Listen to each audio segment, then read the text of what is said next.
ball gets in, another wide open three. Suns. Pierre Cardin. Suns. Defers to Booker for the long range. P-H-O-E-N-I-X. Phoenix Suns, and you know we up next. Yeah, we working for that championship ring. We the Valley, it ain't nothing but a thing. P-H-O-E-N-I-X. Phoenix Suns, and you know we up next. Yeah, we working for that championship ring. We the Valley, it ain't nothing but a thing.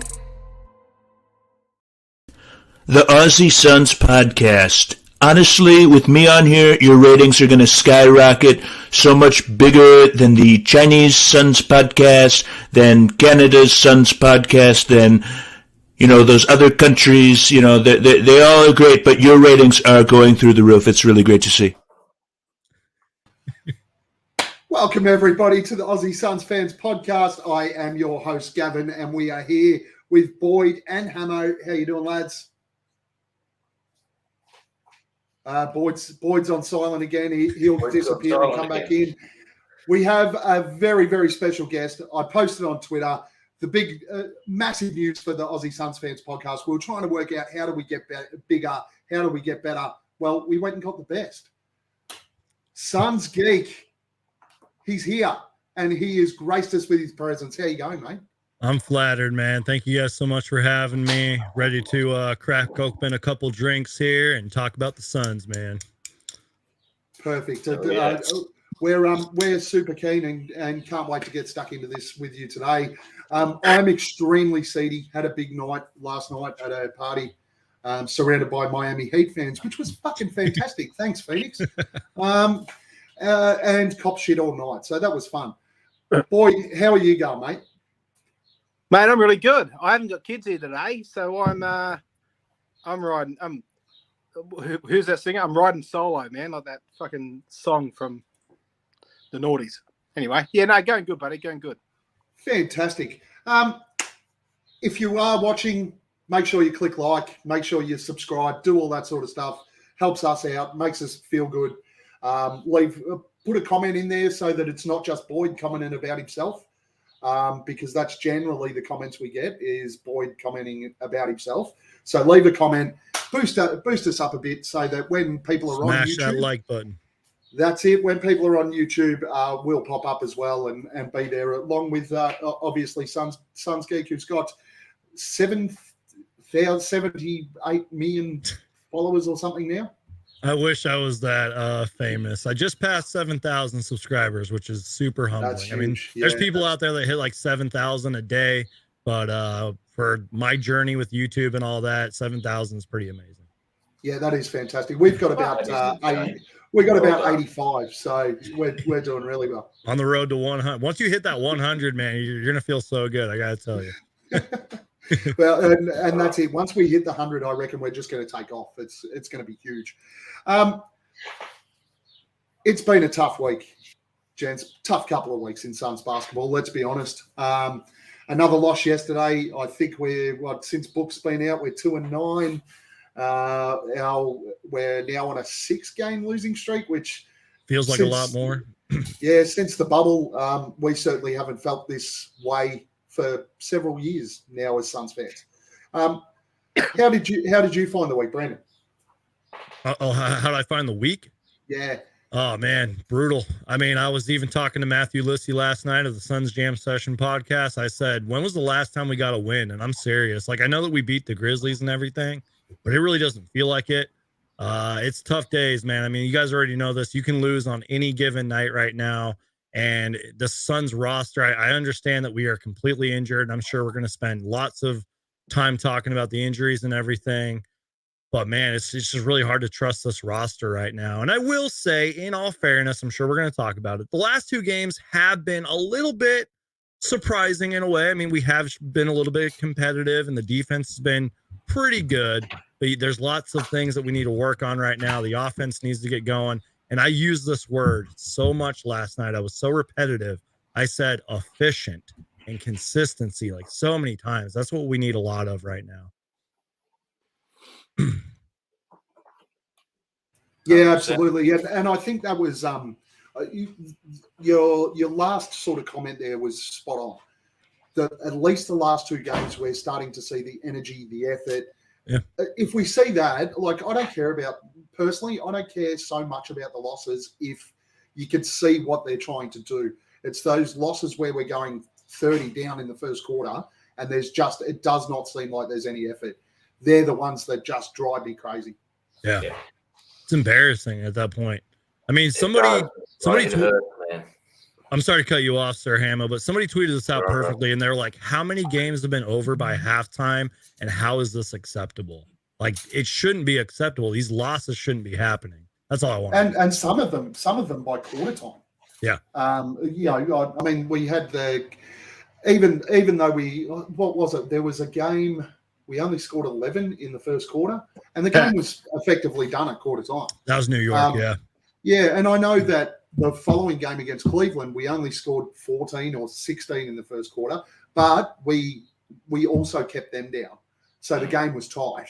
And then we obviously had a great second quarter and even a great third quarter, but just got run over. I think they ran out of legs in that Cleveland game. And honestly, I think we saw a bit of that against Miami too. We just sort of ran out of legs, especially once CP went down.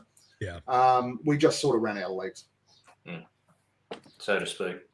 How did you find the week, Boyd? Yeah, look, I haven't placed the. I mean, I go into every game thinking there's a possibility to win, and you guys know this better than anyone. But look, I haven't got myself up. Look, I haven't got my spirits up before games for a long time. Ever since we've just been ravished with injuries, and I honestly feel like, and I think I put a big fucking post in our chat during the week, Gav. I honestly feel like there's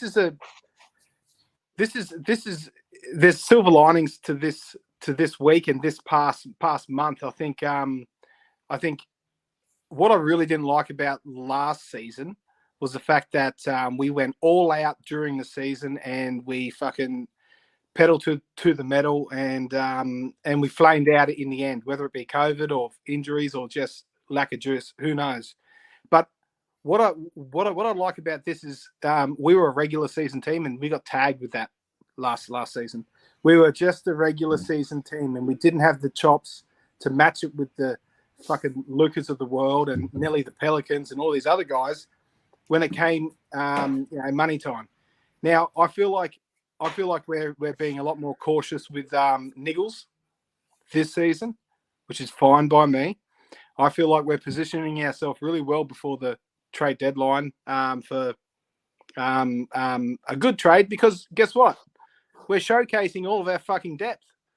Everyone's got that little bit more value leading up to the perfect time of the year.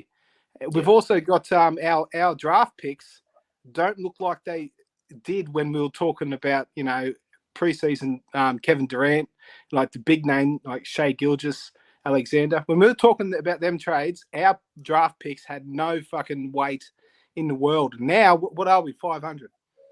Yeah. Now there's a chance that there's going to be this middling team that's going to see us and think maybe this isn't a fucking flash in the pan.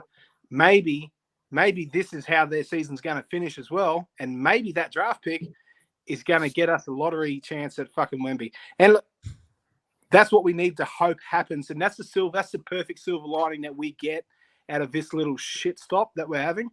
And I think, look, if we can just ride this out, make the right move sometime before trade deadline, get our players not even fully healthy, somewhat healthy. Yep. We can make a charge to the end of the season, get a top 6 spot, top 4, whatever. I'm still going for number 1. And then we can fucking we can make some noise with a really nice piece that we've added, and all of our guys who are fairly well rested, and just peaking at the right time.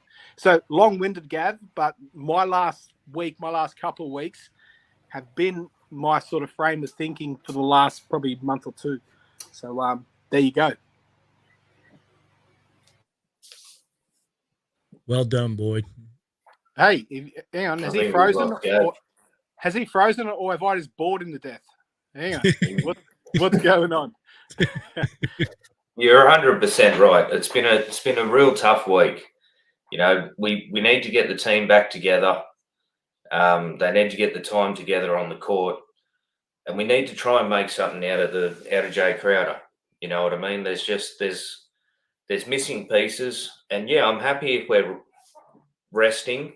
You know, prehab, whatever you want to call it. Happy if we're doing that, man, because that, you know, we've been pushing so hard for so long. These boys need to, you know, some people frown upon load management, whatever you want to call it, fatigue management. Not Well, here, we're Cuz. doing it. We're No way. Hammo, you're right, mate. We're definitely doing it, and I fucking hate it myself. I don't like when we do this shit. But it's what we're doing. We have to come to terms with it. I mean, look, for Christ's sakes, we're banking on fucking Dwayne Washington Jr., Landry Shamet, and Torrey Craig to be the guts of a winning streak on the road. You know what I mean? It's really, we need to step back and just If think. Gav Fuck. was here, he'd be screaming a Kogi. So, you know, a Kogi's got to be there as well. Oh yeah, And- of course. But yeah, I don't know, Suns Geek. What do you? Sorry, what's your real name again? Suns Geek? Brandon, but everyone calls me Suns Geek. Even some of my closest Yeah, that's friends cool. call me That's Suns Geek. I remember just on a little tangent here. We do you remember that late night Zoom that we did? Yeah. Ages ago, and we were up talking about extending Ricky Rubio and all this sort of shit. Well, I referenced that yeah. before you hopped on. I was like, you were making me laugh my ass off that night, man. Like, I told them, I was like, that was like a Suns therapy session too, man. I remember I was on there for like 5 minutes, but I was just listening most of the time. I only talked for like a couple minutes, but that was a good time. It was man. good, man. It was good. Yeah. Well, while we're waiting for Gav, why don't we move on into the player of the week? Yeah. Yeah, let's get it. So we'll start with Suns Geek. Player of the week over the last 3 games. We're looking at this week being the Knicks, the loss of 102 to 83, the Cavs, which was 90 to whatever that was, and then the Heat, the loss as well. So it's not great, but we still have to try and pick the player of the week. So who you got in mind there, Suns I Geek? probably should have done a little more statistical homework with this, but I'm going to use my cop-out answer here. Can I have 2 answers here? Chris Paul and Torrey Craig. Now, I don't really remember what Torrey Craig did in the last couple of games, but what he did last night was player of the week, you know, honorable mention. You know what I mean? He was absolutely fantastic. If we don't have Torrey Craig last night, who knows what would have happened? We probably would have gotten blown out again. But Chris Paul, you know, with some of the criticism that he is receiving, oh, he's 37 now and he's regressing and all that. He has had some really great statistical games out there. And look, I'm not a big football guy at all, but like I always reference the quarterback. Like he is our quarterback of this team. And even if he has nights where he's not struggling or he's struggling, but he's not really the Chris Paul that we all know and love, he still puts up pretty decent numbers from time to time. And again, he's out there to control the game, help our Phoenix Suns players out, get guys in the right spots. And again, just being a quarterback out there. So I'm going to pick Chris Paul and Torrey Craig. I just wish I had the numbers to back all that up. Yeah. Gav, while you're Yeah, away, that was player of the unfortunate. week. So Suns Geeks just had his go. Very good. So you're up. Well, have you and Boyd gone yet? No, not as of yet. Boyd? So I'm gonna look. I agree with Suns Geek on the whole Chris Paul. Chris Paul, I thought it was very much an individual performance. He's generally a guy where I'm more inclined to give Chris Paul a player of the week if he's banging out 10 to 15 assists and he can give me 8, 9, 10 points. And I place value in Chris Paul when I see him getting other guys going. But I think he had a couple of flashes of his old self this week, and especially that 25-point game, and you know taking scoring on more. That's been great. But look, Torrey Craig for me, and he was your runner-up, Suns Geek. But I think he's given us so much more than what we expected, and just from an energy and a hustle perspective, it's just rebounding. He's getting in there, and he's there for he's a shot at almost every single offensive rebound opportunity for us, and things like that. And they're the moments that spark the team up and do the things. You remember there was a stretch there where Chris Paul was grabbing, jumping in passing lanes and getting 5 or 6 steals per game. Them moments, they're transitional moments for the whole team as well. They get us going, and the offensive rebounds and the putbacks and shit.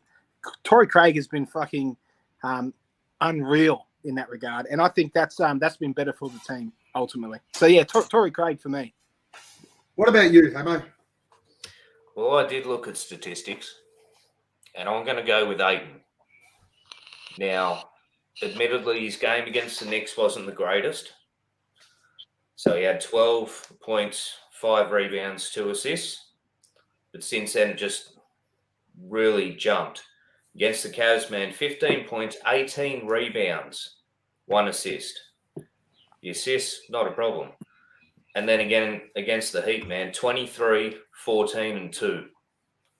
Like, there's some solid numbers for a guy who cops some really, really heavy criticism, especially from people that shouldn't.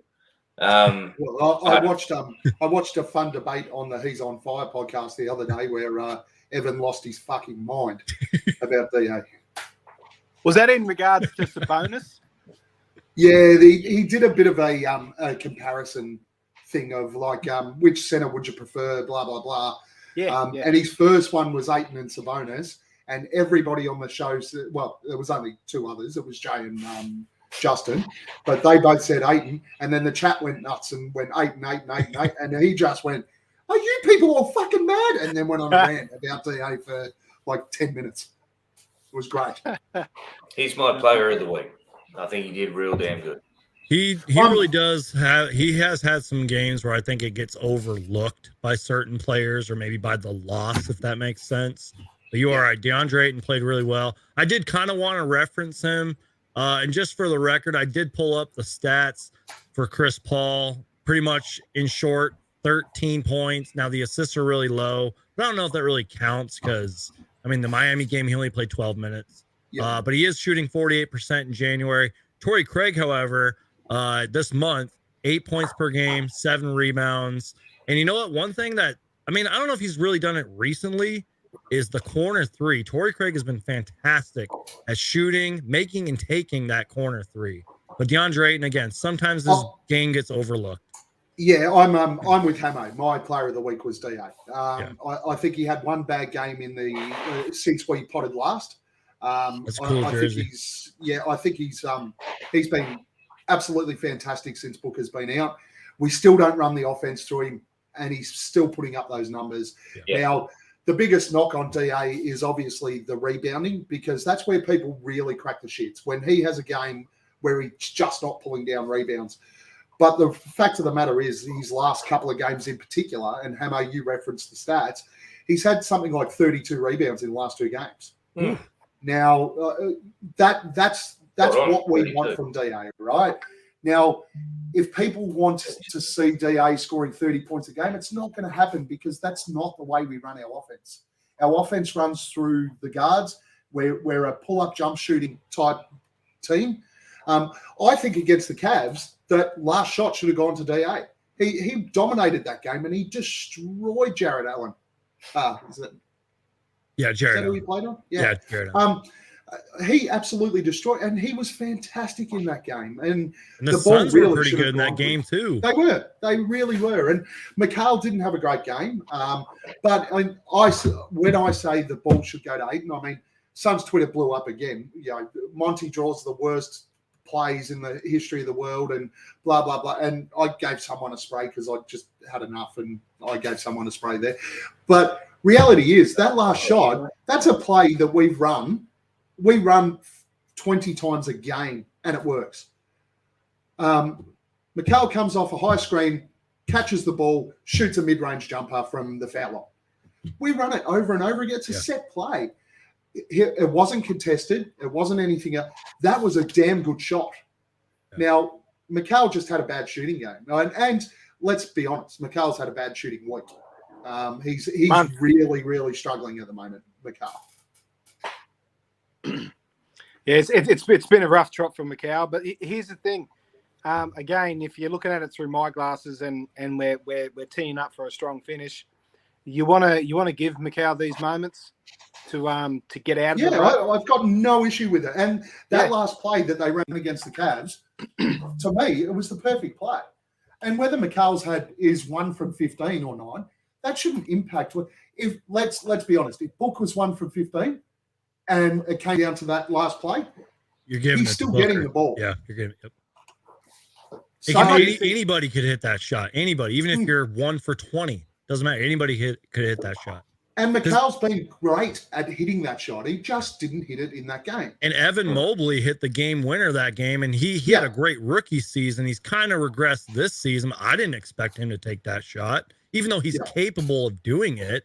That goes to show anybody could have hit. It could have been Torrey Craig if we were put in the chance of hitting the last minute shot. And Torrey's ran that play as well. I noticed he ran it a couple of times yesterday, coming off the screen and shooting that mid-range jumper. So the slander on Macau, look, yes, he's out of form, right? And now everybody's sitting there going, well, Macau needs a game off. He doesn't need a game off. Look, the streak thing, whether you like it or not, it's something that's important to Macau. So for mine, if we need to rest Macau, play him, keep the streak up, bench him. He doesn't need to sit out games off. He doesn't need to sit out a game. He just doesn't. Just less minutes. I mean, the only way that I see that being an issue for Macau is if it's a contract year and all that sort of stuff. But he's got his packet, he's got his bag, he's good. So there's no reason. And look, I get it. People are saying he looks tired. Guys, guess what? We have so many injuries that every single one of our players looks tired at the moment. They are getting burned. Now, we look at everyone thought Booker looked tired, and he did. Booker and Macau looked tired earlier because Chris Paul was out. Cameron Johnson was out. Those guys got long burn. And now the book's out. Chris Paul's playing too many minutes. Macau's, but how many guys can you rest? I don't want to. I get sick of hearing the fucking tired shit. Fuck me. They're out there for fucking 6 to 10 minutes spurts, and they're professional fucking athletes. Go to bed earlier, cunts. Go get in a fucking in one of them. I think it's more. Get in the sauna after the game. Tired's more about the state of the body rather than just exhausted, right? So when you say someone looks tired, and Macau does look beat up at the moment, right? He looks like he's sore. But he's not going to sit out games, guys. It's just not going to happen. This streak, but it's important. Know what the fuck and to do. why can't he embrace something like this? Yeah. Look, just let him. But just let that go. Everyone else can talk about that, Gav. We don't need to talk about that. We all want him to play. We don't think there's too much of an issue. But is there anything about his play that you think is different to the Macau of old, like in the past month? Is it? Yes, there is. And I think a little bit. I think it's because they're trying to incorporate him into the offense far more. Yeah. They're almost trying to make him that secondary scorer behind Book. And I've written this on Twitter. This is my opinion on it. That's not him. Let him have his 12 to 15 points a game and be our rock on defense. If you want to create and build a secondary scorer, there's a big guy wearing number 22 that stands in the middle. Let him do it. And here's the thing with that. It's changed. It's changed the way that we produce points as a team. Like just from a bird's eye view, from a high level view, you look. Macau used to be a 3-and-D guy, right? He used to be a guy who would get sneaky back cuts. I think he was leading the league at one stage in them backdoor opportunities, and it took teams by surprise, and it was like a little X factor that we had. Now he's more sort of dribble, get to the top of the key, look for that lovely Kawhi Leonard like fadeaway mid-range shot, jump shot, which is great in spots, but for the most part, I preferred the old version of Macau that used to surprise teams and give us that little bit of an X factor when when we didn't have anything else. If our mid range game wasn't going by the other guys. But look, I think even when we have CP3 and Book, I think he's really been moving his game more in that sort of me way. Let me initiate it. Let me do my own but thing. He doesn't, and that's the thing that actually frustrates me is I don't see him as that type of player, right? No, I don't either. I think they gave him the opportunity to do it, but he's our third or fourth option on offense. That's his best position. Now, what he brings to this team is his ability to lock down the opposition's best player. And we saw that in the last two games, right? Donovan Mitchell sucked. Mikal absolutely flogged Donovan Mitchell. Burnt him, tore him a new asshole. And who was he playing on here? Jimmy Butler. Yeah, Jimmy had barely any influence on that game yesterday. Right?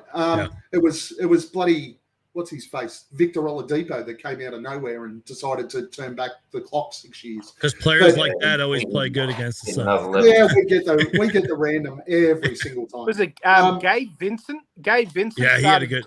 He started okay, but then and Max Strus too. He was cooking last night. Hey, yeah, and that happens to us all the time. But what I was trying to get at is Mikal's best attribute for this team is his defense, right? I just think they've got to stop trying to force this development of Mikal as a second offensive option, right? Because one of the biggest things we've missed this year, in my opinion, is the Mikal leak out, right? We scored a lot of free points last year from fast breaks. This year we don't. Yeah. Right. And most of those fast breaks were Mikal leaking out. He locked down. He's the opposition's best player. Chris Paul would turn the ball out or steal the ball. Book could turn the ball out. Ayton would get a stop, whatever it was. And Mikal's out. We're not seeing that this year. I don't care. We're missing that 6 to 8 points again. I don't care if you're the worst team in the league. If you can run the fast break, you're probably going to be in the ball game. And then I was talking to Matthew about this last night. I think I saw Mikal Bridges hit the floor more than he actually scored in points because he was 10 for 10 from the free throw line last night. Yeah. That's a sign of improvement. But again, he was what, 2 for 10 or whatever. Yeah, he just needs shots to go down. And we've seen Mikal Bridges go off for 30 something points here and there. And we will see those games. Yeah, we will. Right? Yeah, they're going to come back eventually. Even if he's our third or fourth option, we're going to see a Mikal 30-point game here or there. But he's not going to score 30 every night. And then as you guys were talking, I pulled up the stats. In December, the lowest minutes he played was when we blew out the Spurs, which was December 4th. He played 26 minutes. And then he played 30-something when we blew out the Mavericks, which I had it for a minute. It was 30-something minutes. So 26 minutes is the lowest minutes he's played. I do believe he really does want to play, whether there's a streak or not. That's how I feel like a lot of the Phoenix Suns players are. They want to win games. They want to be out on the floor. Chris Paul's the same. Yeah. But I will say if Bridges is going to continue to struggle offensively, maybe lower his minutes, just saying. But I feel like we have to actually start winning games in order for us to cut his minutes. And look, I think that there's an element at the moment of Monty trying to get Mikal out of that slump too. Yeah. And his teammates will be doing the same. Just keep shooting. Shots got to start falling. Fall. Yeah, that's. And I was talking about that last time. I was like even if it's Dwayne Washington Jr., who his shots looked good, but they just weren't going in. He wasn't consistent.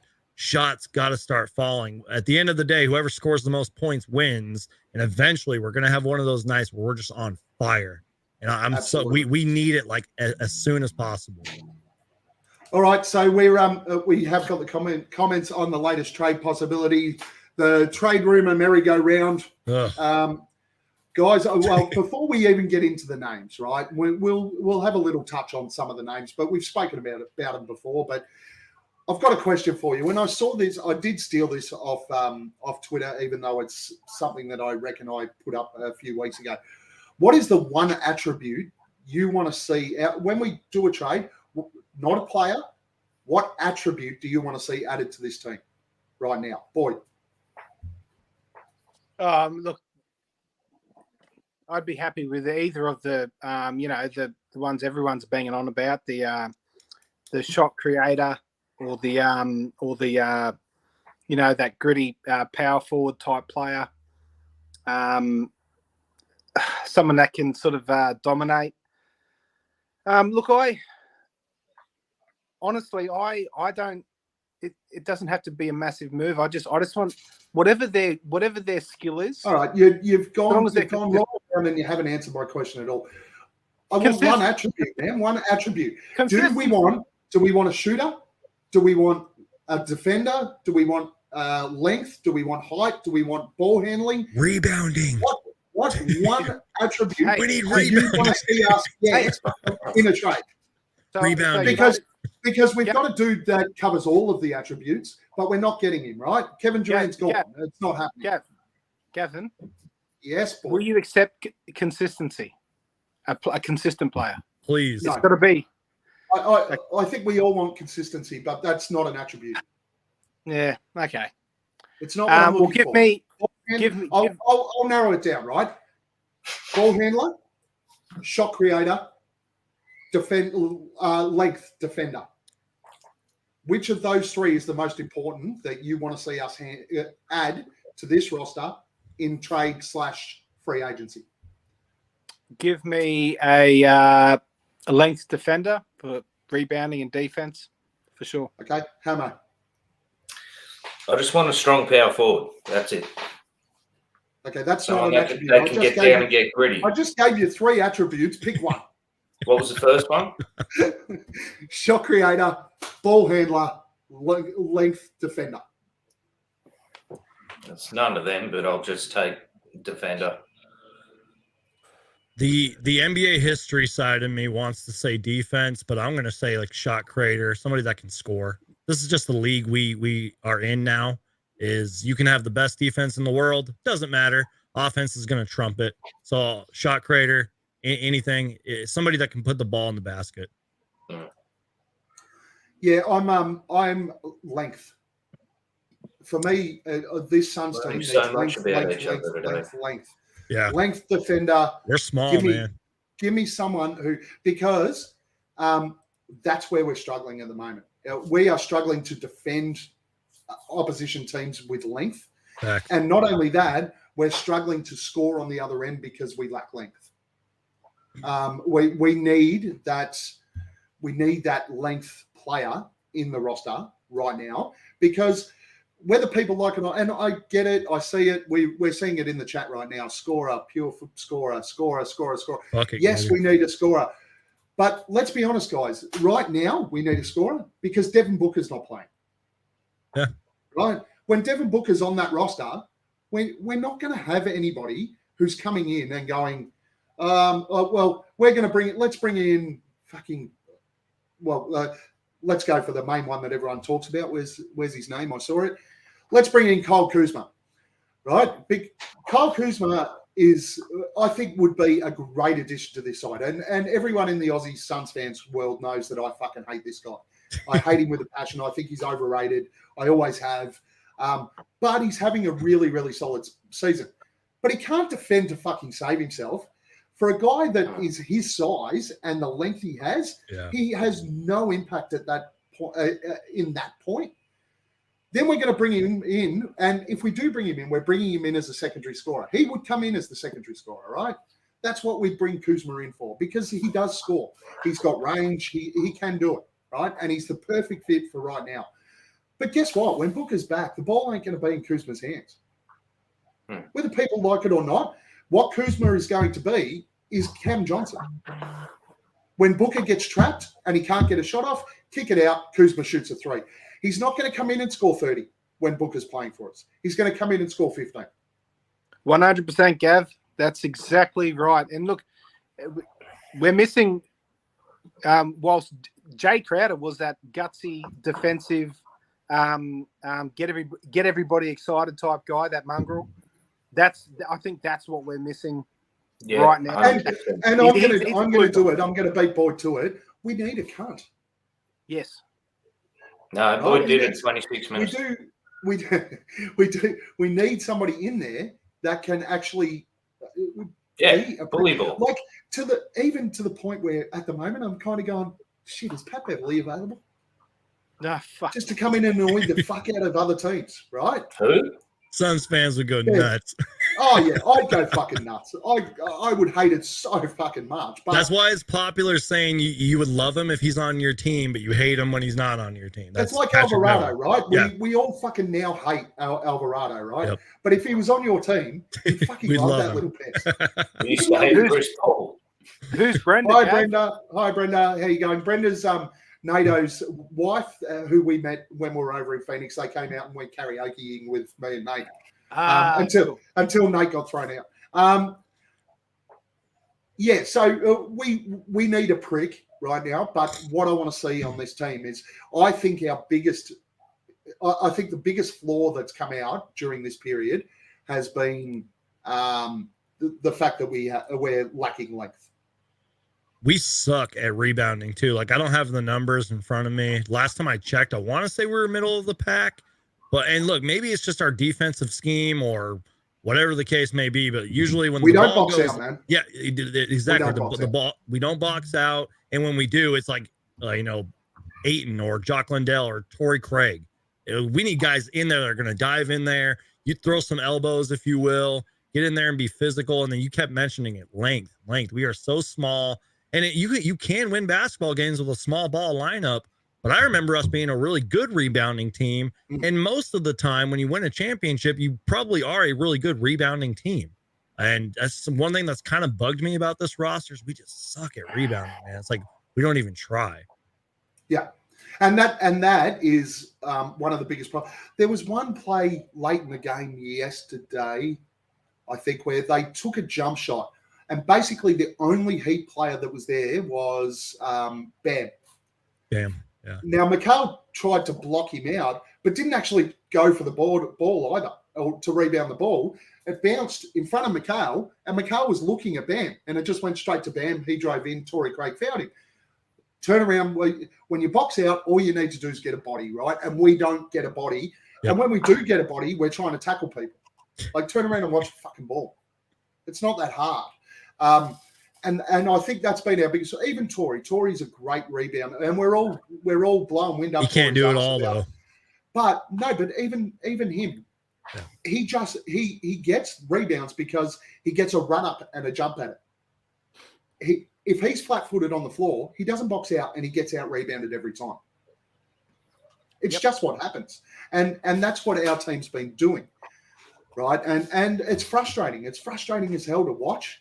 And yeah, it's another thing too is I can forgive the lack of rebounding, and this is something Jock Lindell does really well, is back taps. If you can back tap the ball, I'll take it. I'll be a bad rebounding team as long as we can get our hands in there and tip the ball up or make a contest for it. But Jock does that really, really well. Yeah, he does. He taps the ball to other guys to rebound it, and you're right, we don't do that enough. And this is where I'll get on DA's case a little bit. I think DA doesn't have the strongest hands in the world. We all know it, right? But the amount of times he taps up for like 1, 2, 3 times before he actually grabs a rebound, it happens too much. All he needs to do is stand under the ring and tap it to someone. Have a look around, see where there are, tap it. Like, DA, your hands aren't the strongest, mate. Just tap it. It's all that matters. Anyway, the other one I wanted to touch on there, because we will go into it. I'm going to throw some names at you, and we'll start with this one because Coda Kid's thrown in Grayson Allen. Initially, I hated the idea of Grayson Allen, mainly because it was all of the discussion was about, we'll bring in Grayson Allen for Jay Crowder. Now, to me, that deal sucks ass.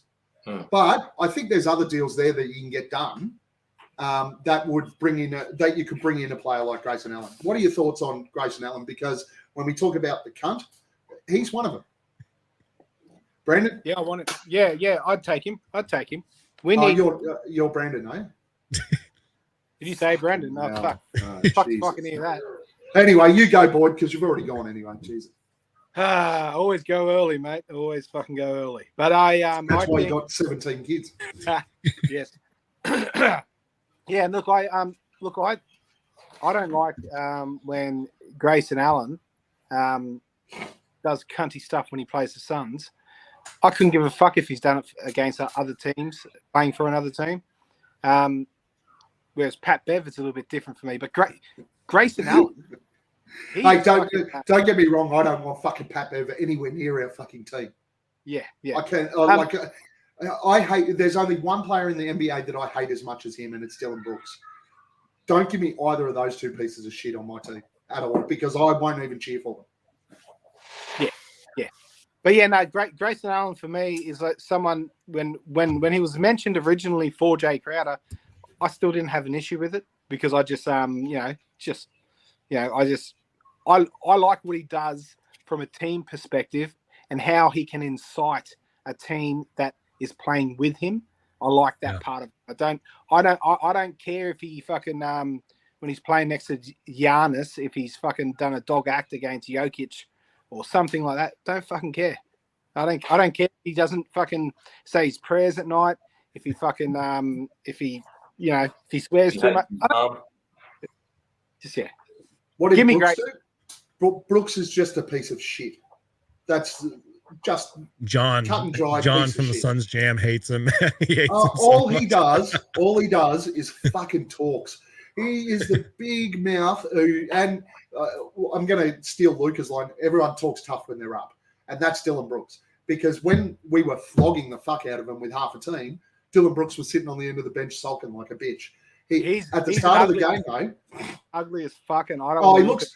I've said it before. I'll say it again. He looks like that little worm alien from. Yes, he does. Yeah. With the coffee, that's what he looks like. Yeah. Hammo, Grayson Allen. Yeah, I love the villains, man. I was a massive Bill Lambier fan back in the day. Someone's got to wear the black my language, man. You know. Yeah. Someone's got to do it, man. We need a little bit of cuntiness on our side. We lost it with Crowder. We lost it. Kaminsky had a little bit in him. He had potential for cuntiness. I think Frank was just dumb, mate. He just ran into things. There's no I think it problem was with that either. But I don't think Frank did anything deliberately. Some Rick Mahorn kind of, Yeah, I got John Sally. Just bashing bodies, man. I'd love to see some of that on our team. And if this fella's going to bring it, well, then I know he's nowhere near the size of the gentleman I'm talking about. But all for it. We just man. need some. We need some grunt. We need some grunt. Right? I was hoping we'd see more of Ish in that type of role. Yeah, right? But Ish actually. Too placid. I know his name's Strongman, but Ish kind of seems way too nice for mine. Like you're built like you are, and everything. If somebody drives the lane on you, Ish, you should fucking demolish them. Just put them into the front row. Take your foul, move on. Like, oh God, come on, man. You're a huge dude. Just smash someone. Anyway, Brandon, Grayson Allen. I'll pretty much ditto what you guys both said. And, you're speaking my language when you're talking about Bill Lambier and Rick Mahorn and those bad boy Piston teams. And look, Grayson Allen, I'm sure that he brings what he brings to a team. You guys all touched on it and everything. It brings that toughness. Might be able to get you a few points here and there. Maybe bring the defense every once in a while. My only thing is let's just say we ended up with Grayson Allen. I don't know if he's a James Jones kind of guy. That's how I look at it. And I feel like sometimes that's James Jones's flaw, but also something he's good at is he does pick his guys.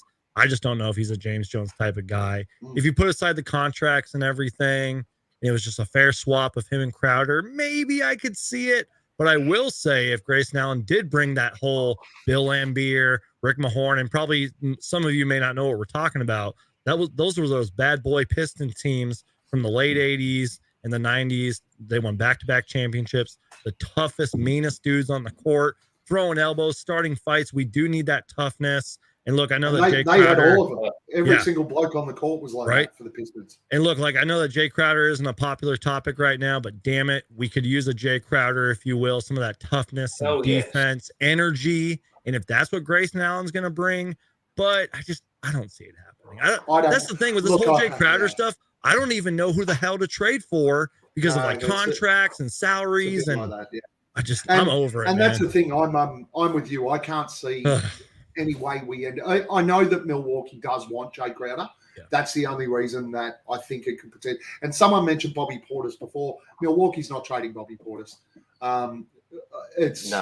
If we do a trade with Milwaukee, it's going to be for Grayson Allen. It's the only way that's happening. You know, the only other one is though, there's a bit of talk now at the moment about Chris Middleton. And the fact that the Bucks may be looking to move him. Now, a lot of Suns fans, and Brandon, you've been around this a bit. You would have heard it. We've spoken a lot about Bradley Beal in the past. Middleton would give us the same sort of thing there. He's not a cunt. He's not going to come in and push blokes around, which is a hole we have to fill. But he'd be an interesting one to talk about, Chris Middleton, I reckon. Yeah, I mean, he's a borderline all-star. I mean, he can obviously put up the points and everything. Has experience in this league. He's won a championship, as we know. And he's a good player, man. He's just been injured. And I want to say statistically has probably gotten better each year he's been in the league. He's a solid player, man. Again, I don't know what his contract looks like right now. But again, we've been talking about scoring and shot creation. That's something that Chris Middleton can do. He's got size and everything. And again, I can't go back and say this enough, but experience, man. He's definitely got the experience. His contract, I'm pretty sure he's on like a max. He might be on probably near 30 mil. Everybody's on a max contract now. Like, yeah, that's true. 35. So it'd take a lot of assets from like that's pretty much all of our. That's a lot of money, man. I don't rate him for that, man. It's all come on, man. We've spoken about this 100 times, right? I tell you, someone's on $1 million, and you go, "That's a lot of money." It's the NBA, dude. These guys get paid $30 It's expensive. What are your thoughts on Jeremy Grant from Portland? I don't think you're getting him. I just don't think Portland's looking to move him. Yeah, but I wanted Jeremy Grant when he was a free agent. I wanted the same. I remember making videos about him, man. I think he'd be a good fit, but I think it's more on Portland. And I think that goes back to Jay Crowder. And look, and I've been very critical of James Jones and what he's done so far. I'm like, we need assets, James Jones. We need players. We need bodies. But I kind of step back a little bit, and I'm like, I get it, because like it's more on these other teams. Like the Knicks aren't going to trade for a Jay Crowder. Right. I doubt James Jones is going to trade Jay Crowder to the Bucks, who beat us in the finals. It comes down to a lot of these other teams. So even though I'm critical of it, and I know that Suns Twitter and Suns fans are freaking out, it's like we gotta just be a little bit more patient, because teams are going to get antsy and squirrely at the trade deadline, and who knows, there could be like a billion trades. And I think the thing that really hurts us at the moment is that all the other teams know that we need to get rid of Jay. Yeah. Right. So our any chips we did have there, I honestly think that James Jones was holding on to him for the trade deadline, so that teams that were around the mark and championship contenders who need a player like Jay would then give up stuff for him. But the problem we've got at the moment is that everybody else knows that we just need to fucking move him. So all the other teams are basically, they're going to offer nothing for Jay Crowder. Grayson Allen might be all we can get for a Jay Crowder now, unless he's part of a significantly bigger deal. And that moves me on to the next one. There's been a lot of talk about Pascal Siakam. I'm not going to get onto that now.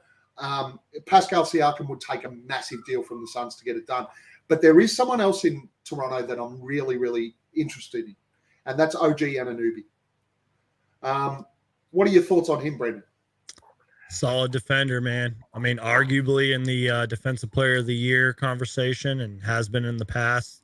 I think he can get you some points here and there. He'd be a solid asset. I mean, he'd kind of be like a Mikal Bridges, you know what I mean? And look, I've always believed this. In any era of basketball, you can never have enough wings. And sometimes that is, bad. We're looking at it with the current Toronto Raptors team. They have too many wing players right now. Kind of in a way the Suns do too, but you guys get my point. Is wing players are, for the most part, not a bad thing to have. So if the salaries matched and if the trade in hindsight looked good, if somehow the Suns could pull an OG Anunoby, I would so be for that, man. And he's got that length. Yeah. So he's got the defense. It's He's just got some the length. rebounds. He can play power forward all the way down to shooting guard. Oh, yeah. He can hit shots. He stretches the floor. He's got length. Now you put him and McHale on the floor at the same time. Whew. Man, I mean, McHale guards the guards, right? His defensive role is usually the opposition's best guard. Anunoby can come in and defend bigger guys. And there's Mikal Bridges less minutes right there. You know what I mean? Yeah. That's a break for Mikal Bridges. Exactly right. And you can bring Anunoby in and he can defend LeBron. Oh, He yeah. could defend Giannis. He's just got the size and the length. And that's what we miss right now, right? Like Mikal, no problem. He guarded Jimmy Butler, no worries. He guarded Donovan Mitchell, no worries. But when you get, let's look at New York, the last really poor game we had, Julius Randle fucking destroyed us because we had no one to defend him. And Anunoby would fill that role. And he's won a championship. Just saying. I feel like that does matter. I don't care if you're the 12th man on the roster. If you've won a championship, you've won a championship, man. Championship Just saying. pedigree, man, comes Yeah. with the territory. What's your thoughts on an Anunoby, Boyd? Really liked it. We touched on this at the start of the season, or closer to the start of the season, for sure. And what I think plays into it, I think Albert said in the chat just before, and I was going to mention it. An article came out today that Fred VanVleet's just knocked back a contract extension. Yeah. With There's a bit of talk about Freddles. Yeah, well, here's the thing. They were already in a position where they were on the fence whether are they going to blow it up? Are they going to build around Scotty? Are they going to just tank it for a year or two and see how they look then? But now we've got this Fred VanVleet may be seen as a flight risk. If that is the case, they might think, oh, well, let's move the chips out that aren't long term for us, and we're looking at these three guys, and then we're more likely a shot at getting someone like Anunoby. But fit wise, I think he'd be perfect. He doesn't demand too much ball, and he will work his ass off. He will get you them rebounds you never thought you were going to get, similar to a Torrey Craig. He'll do it with a bit more ease. I think he's a better rebounder than Torrey. I think he is too. Personally. I think he's just got the natural attributes with his length and that Torrey just doesn't have. But He's averaging 18 and 6 rebounds this year and shooting 46% from the field. He's only 25 years old too. And he's on a 4-year, 18 mil a year contract. Yeah, something along those lines. Very nice. So it's a nice contract. It's friendly. I don't know what stage he's. Let me have a look. See what stage he is. It might be what. Yeah. So he's contracted and he'll make 20 mil in 24-25. So this is the second year of that 4-year contract, right? That's fair, yeah. Now, if you're talking about Anunoby, and Boyd, you mentioned it, if you're talking about Anunoby and Freddles, you're saying goodbye to Mikal Bridges, right? I'm not saying us get Freddles. Yeah, but that if it was those two type of players, you're effectively your packages. See you later, Mikal Bridges. I don't think you need that for Anunoby. I trade Mikal for Anunoby. You'd have to send some value for Anunoby. Let's get it right. Yeah, now the biggest thing is though, my biggest concern with Toronto blowing it up and moving these pieces is if they're blowing it up and moving these pieces, why are they taking Jay Crowder? Right. That's what I said about the Knicks and stuff too. Does make sense. Here's the thing with that, guys. They're going to have a lot of cap free up from VanVleet if he doesn't re-sign. That's true. And look, these rebuilding teams, they still want that glue guy. They still want a veteran presence to bring the guys around. And having Jay Crowder, who's going to be accepting of an MLE type contract, he just wants a few years. It's a reason he's not playing for us now. He wanted an extension, and we wouldn't give it to him. He doesn't want a pay upgrade. Yes, he does. No, he doesn't. He wants 15 mil a year. He would have taken an MLE if he had got an extra couple of years. We weren't willing to talk about extension for the amount of years that he wanted. He doesn't want more money. I'm pretty sure. I read an article the other day. Prove me wrong. I read an article the other day that said he definitely wanted more money. That's the thing. That's where the reporting on this contract. That's where the reporting on this is a little shaky. It's like I've read that he wanted the contract, and apparently they told him you would be not starting and you possibly could not be closing at the end of the game. So yeah. I don't know if he wanted more money, but isn't that kind of the same? Like you want more money, but you want an extension. The reporting on this has been really shaky. Here's look, nuts and bolts of Jay Crowder are this. He loses his starting position in his contract year. He's not even getting that MLE money. He's getting more, mid, 5 to 8 from a team. I think he's going to get more than that at a contender. He'll get 12. If he's seen as a starter in his contract year on a playoff team, that's his floor. Is that around at 10 million? That's his floor wage. So look, it was very much a business decision, and I think that Toronto would happily give that type of money to him as a veteran presence to bring to bring the new guys along. And I think they give it to him for the length that he wanted as well. So look, I don't see Toronto balking at Jay Crowder because of the money or the contract he wants.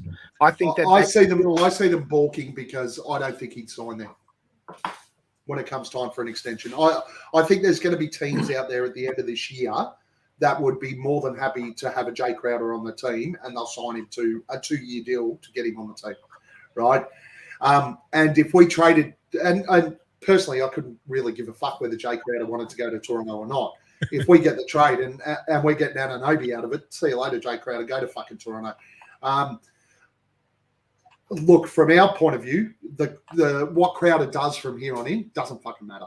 Whatever deal you can get, just trade. You're saying Bridges though, Gav. Only if you included like a Fred VanVleet, right? Oh, okay. Now, but with an Anunoby at 18 mil, you've got Crowder. You're probably looking at Dario, maybe a Shamet or a Dario. Yeah, that gets just over, and then draft picks. Yeah, and that's effectively no matter where we're at right now. When it comes to a trade, and we'll talk about one or two more, but when it comes to, because I want to throw some different names out there than what everyone's talking about. I'm not going to, guys. We're not going to speak about Kuzma. We've done it 100 fucking times. We're not going to speak about Siakam. These are some other potential options that everybody else has fucking spoken about to ad nauseum. Kuzma and Siakam and these guys. I want to throw a couple of other options out there. So you're bringing in someone like, no matter what trade we do, it is going to be for our draft assets. Crowder's effectively just an expiring contract to a lot of those teams now. Is that fair? Yeah. Yeah. Throw the name out there. Come on. Next one, and only because I've spoken about it before, and I know you guys love it. I'm not even sure Hammo knows who he is, but Coda Kid brought it up. Cam Reddish. We've spoken about this cunt at nauseum too, Gavin. We haven't spoken about him at nauseum. You don't know who he is. I don't know what nauseum is. They've now dropped him out. They've now dropped him out of the rotation in New York to trade him. So when we're talking about getting the trade done, this is another guy with length, and he's a bit of a cunt. We could get him with fucking second rounders, apparently. The last time I don't think that's ever happening. No, that's what they said. They said that they'd take 2 seconds for him. And we spoke about this, Gavin. We spoke about it. It's a ho-hum one for me. It's like, fuck it. Yeah, I'd take it. For me, that trade's happening if it gets down to the end of it and we just need to move Crowder. We're going to go, here, you have Crowder. We'll take Cam Reddish. Here's a second or two to go with it so that you can take fucking Jay Crowder off our books. Yeah. And look, don't get me wrong here. And you and I have this. We've had this discussion in private and on the pod, Boyd. Cam Reddish is better than Ho Hum. Now, don't get me wrong. He is better than Ho Hum. Yeah, look, potentially, but I'm just saying it's a ho hum sort of move for me. It's not as good as the move I'd like. as in like a I think we'd all like Kevin Durant or Pascal Siakam, but I think Cam Reddish is a move for the future. It's not talking. He's not going to really affect our campaign this year. Yeah. Love saying campaign all the time. I love it. But yeah, look, Cam Reddish. I actually think he would. I think he'd impact the rotation fairly significantly at the moment, especially when Cam Johnson's back. At the moment, when we're playing two ways, significant moments in the rotation, he would. At the moment, pointy end of the season, when we hit playoffs, he becomes a fucking. No, he doesn't. He Aaron stays in the Holiday. rotation, man. He stays in the rotation. He's Aaron fucking. I'll tell you right now, if Cam Reddish joins the Phoenix Suns, he's ahead of Torrey Craig. Ooh, I don't know about that. He is. I don't know, man. He's a better player than Torrey Craig. You tell him, Suns Geek, fucking give it to him. Give it to him. I have a lot of mixed feelings about this because there was just you know how like DeAndre Ayton is the most debated Phoenix Suns player in Phoenix Suns history. Like Cam Reddish is sort of like that. There's so much potential, and he has not lived up to it. He hasn't played a game since December 3rd. Who's their fucking stupid ass coach? Van Gundy? No, not Van Gundy. Thibodeau. Tom Thibodeau. Yeah, thank you. Yeah. If you're not a Tibbs guy, you Yeah. fucking sit on the bench. Like he doesn't get burned in that team. The only thing it's the same as Obi Toppin. Like if I'm running a franchise right now, I'm going to New York and going, hey, what do you want for Obi Toppin? You're not using him anyway. I agree. Just give him to us. But Cam Reddish is so full of potential, man, but he's just not consistent with it. We all know he can score, but he's not doing it, man. And maybe if the Phoenix Suns were like a middle of the, I know that we currently are, we're like in the 8th seed or whatever, but like, let's say we weren't as good as we are and we were building for the future. We had like a lot of younger players. Hell yeah. I would swap a Jay Crowder for a Cam Reddish, maybe throw in a draft pick, like a second round. I don't know if I could do a first round, but he would have to be consistent, man. If he's going to be in this rotation, even like when we're in April and stuff, he would have to be super consistent, hitting his shots, playing good defense and everything. That's how I look at it, but he has not lived up to his potential so far. I don't like to use the word bust when it comes to young players and draft picks and everything. So far, he kind of has been a bust, but you never know. A change of scenario, a new offense, a new coach could change it all up. But I wouldn't give too many assets. That's my issue. That's my issue with the two rotations he's been in, right? Yeah. So he's been in Atlanta, where Trae Young basically was the center of all of the offense. You think that would have worked too?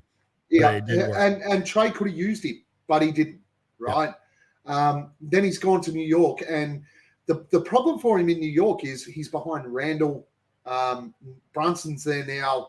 These are high usage guys. It'd be like playing with Luka. You know, you just don't see the ball. You don't get the opportunity to. And Albert's right. In Atlanta, Reddish was hurt a lot of the time. Then they brought in, is it DeAndre Hunter?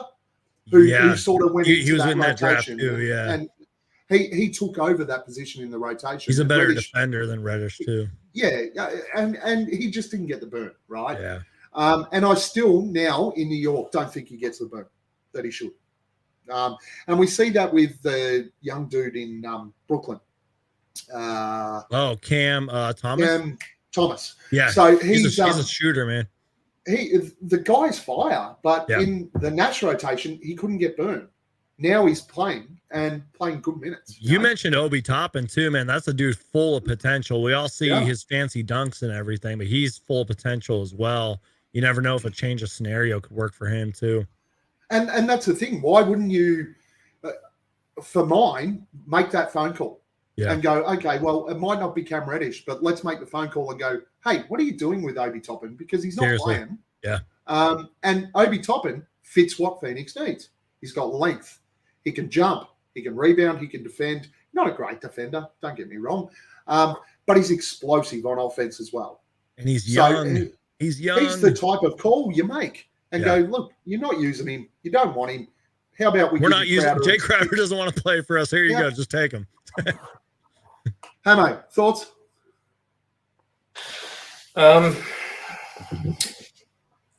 No. Fair. Just no. No. Just a no very on camera. very ho-hum type. No, just I think we could focus on something better, something more sustainable. It's going to last. What are we getting? longer in the What end. are we getting though? Right. So I really want to push the. I want to challenge that comment. Let's focus on something better. Remember, other teams have to say yes, right? So what's better that we're getting? Well, all the guys that you just spoke about. Look Gav. at someone like Christian Wood. Why would I would take Cam Reddish before Christian Wood every day of the week? Christian Wood can't defend to save his fucking life, and the Mavericks are now seeing why his contract is empty and why he got bounced around. Right, So his last two games have been horrific. He just wouldn't fit in Phoenix. I don't see how he fits the current lineup in Phoenix, like Christian Wood. Couldn't hurt. You don't have to agree with Gavin, Hammo. Don't feel like you have to. I just think Dallas wouldn't do that yet. Like, let's say we're in next season, he's playing like as he is right now, which I'm pretty sure isn't that good. Maybe they would just pull the trigger and get rid of him, but they did just bring him in. Luka needs somebody over there. Matthew and I were talking about that last night. He has like no help over there. And he would fit Jay the Crowder. Mavericks, He'd be a good fit over there. And let's go back to what Brandon said before. That's one of those trades that I think you look at and go, there's no fucking way we're sending Jay Crowder over there to make Dallas better. Seriously. Yeah. Look at fuck off back to Croatia. That's what he needs to do. Fuck him. All right. Go on, boy.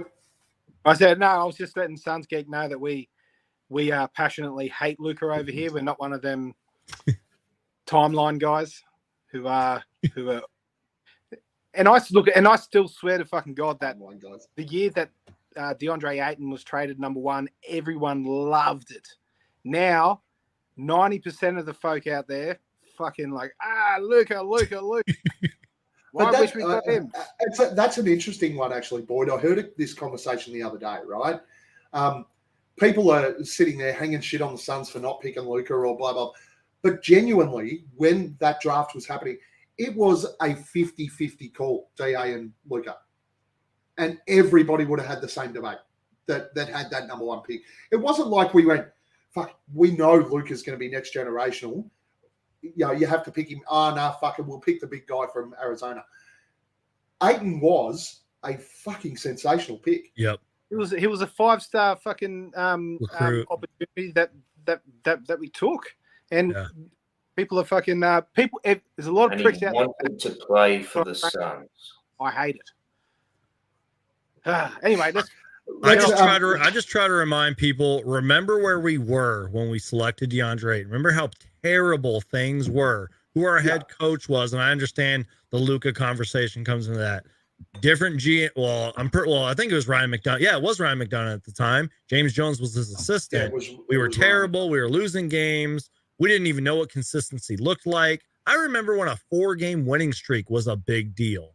So, and DeAndre Ayton was literally right in our backyard. And I understand that Luka's been playing since he's 16, yada, yada. I get it now. I understand it. But DeAndre Ayton was right there. You don't pass on him. And again, as a fan of NBA history, this is a guy you probably want to get. Now, obviously, in hindsight, you go with Luka, obviously. And you completely redo that whole draft. But at the time, DeAndre Ayton was the right choice. And I think that's the problem. And Albert is absolutely spot on. It was about fit. Yeah. And DA was the right fit, right? He's been Tyson Chandler before that. Yeah, absolutely. He was the right fit for our squad. And the thing that pisses me off about that debate is, look, it's because Luka is Luka, right? He's a fucking gun. Generational. He can play the game. He's generational, right? But the DA pick wasn't a miss. This guy isn't Anthony Bennett. Facts. Right? Or Alex Len. He already, or Alex Len, he already is let's say top 10 center in the NBA easily. And I'd say debatable top 5 when he's at his best. So who's your next guy, Gav? No, that's it. I'm not. I've had it with you. I'm not fucking talking. I'm not. And this one, Coda, we love that you're here, bud. But honestly, the next person that says stuff like this, Done that. and I know the next one that'll pop up is we could have had Halliburton or Desmond Bain or whatever. Move the fuck on. We didn't. Take it easy on my guy, And Coda Kid, man. No, Coda Kid's I'm one not of my having a longest shot. supporters. I'm not having a shot at Coda there. I'm talking about people. Yeah, who I kick get it. it. I Kick get it. your ass, Gavin. Coda Kid's a star. I love him. Coda's awesome, man. That wasn't to you, Coda. That was to everybody else. And when I say that, this is for Suns Twitter, right? Yeah, I know. So Suns Twitter, when you're watching this, move on, yeah? We could have got this guy. We could have got that guy. We picked DeAndre Ayton instead of Luka. Guess what? We can't go back and change it now. It's done. Yep. We picked Jalen Smith instead of Halliburton and Desmond Bain. And that one does hurt, though, a little. Fuck yeah, it hurts. It hurts. But guess what? We ain't going to change it. Tyrese Halliburton plays for the Pacers now. So does Jalen Smith. Get over it. Right? There's no point bringing it up every fucking time. At least we got something Dwayne happens. Washington Jr. from them. Exactly right. We ended up with D-Wash. We need to move on from those things seriously. Like, what we need to do is find what the solution is, not what could have been. And I find that a lot with Suns fans is we live in the shit that, guess what? We could have had Kareem Abdul-Jabbar if our GM could flip a coin. Right? Move on, guys. That's done now. There's nothing we can do about it. Anyway, does All-Star voting need to be taken away from the fans? Yes. A Yes. little bit. Lower it to like 25% rather than 50. So, Hammo, this is you've driven this one. Give me some of the numbers you wanted to talk about. I mean, you just look at the Western Conference for starters. Anthony Davis coming in number 3 with 2 million votes. These are the current numbers. They're going to be updated on the 12th of January. So this is what's current right now. Zion Williamson at 4. He's injured. Wiggins, who the fuck wants to see him play? Kevon Looney. K-pop. Like, some of these names are just absolutely ridiculous, man. It really does need to be taken away. I Draymond's always not an make the joke, all-star and I anymore. really probably shouldn't, but I still will. I always make the joke that half of these fucking idiots would probably still vote for Kobe. Well, actually, that was my that was one of the that was the moment I went All Stars are fast when Kobe was out for the year with the Achilles. And he was still eligible to be picked and got voted into the fucking Or All-Star Yao game. Ming. Remember that? Yeah, I mean, Yeah. like the thing that really frustrates me, I suppose, and look, good luck to these guys. And you bring it up, and you're absolutely right. The question is, are fans dickheads for doing? No, man, they're fans. When I put my votes in every day, I vote for Jock Landale. Right? Is Jock Landale an All-Star? Hell no. No. But he's an Aussie Phoenix Suns player, so of course I'm going to vote for him, right? Of course. But you look at Now, this, like, it's not Derrick their fault. Rose coming in 9th. I'm sorry, but Derrick Austin- Rose fans are the worst. I'm sorry. Austin Reeves. Yeah, Austin look, Reeves Derrick is Rose- in there. Derrick Rose, but still, It's like All-Star. when Alex Caruso was like top 5 in the guards. Why? Because the fan bases globally are fucking huge. The Lakers' global fan base is huge. The Warriors' global fan base is huge. That's why those guys get in there. Is that the fans' fault? No, it's not. It's the NBA's fault. They need to, and I agree with you, Brandon. The NBA needs to do this because they want everybody to watch the All-Star game, right? So therefore they go, we need the fans to vote for this because we want the most popular players in because that means people will watch it. Now, And I'm all we've for that too. Yeah, absolutely. And we've seen the All-Star game, the quality of the All-Star game just fucking plummet over the last 8 years. You know, it's every year it just gets worse. So at the moment, they just want people turning the fucking TV on to watch it because Well, if last you're year was pretty good though. Just saying. last year was actually I preferred the year before. Yeah, they got 2020 serious. or 2021. Yeah, something like that. 2021. They Yeah. got serious towards the end of the game and they played the game. Yeah. You go back, I remember the All-Star games with Magic and Isaiah and Jordan and Kobe, and they actually played the fucking game and they were competitive because none of those guys wanted to lose. Now, All-Star game's just a fucking dunk contest. It's ridiculous.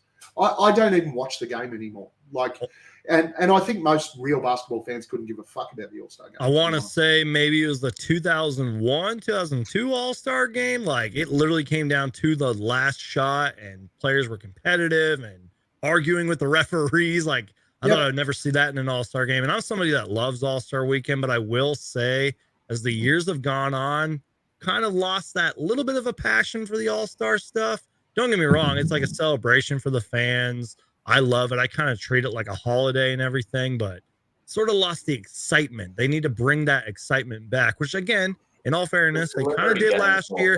Even the rookie sophomore game, as I like to call it, the Rising Stars game, you know, Team World versus Team USA, that's gotten better as of last year. Just saying. Which I think that's what the All-Star game should become now. Right? Forget. I know they do it with the sophomore game or whatever, but the All-Star game should be Team USA versus Team World, because I guarantee you right now that would be so many international players. Yeah, you're right. Another thing that's played into this, the decline of the All-Star game, is the players have had the fault in this as well. They've become less competitive when they are because they don't want to get injured, and it's a wank thing at the end of the day for them. You can't blame them. Like, I'm an All-Star, but here's the problem: the NBA as an organization has let it happen. Now, if you make the voting a lot more realistic, with the dropping the percentage down to 20 or 25%, like you were saying, Suns Geek, and as the NBA, you're talking about introducing mid-season comps where there's extra draft capital or cap concessions on the table. On the line. Yeah. If there's something on the line for All-Star, guess what? It's it becomes a competition again. But there's nothing there, and all people are worried about are keeping their clubs happy, not getting injured in an All-Star match, which means nothing. It means something to get that nod for contract reasons, but that's about it. That's about it. So, and that's why I say, and we've seen the debate on Twitter and everything else. They asked Giannis, would Team World beat USA? Right? You put the Team World versus Team USA, and basically go to the players and go, "Hey, I don't reckon you can beat them." Or this or that. Watch the promote. They will promote that game themselves. Like Giannis it would get competitive. Fuck yeah, it would, because Giannis would come out and go, "Well, look at Team World. We'd smash Joel Embiid, Giannis, Jokic, Luka, etc.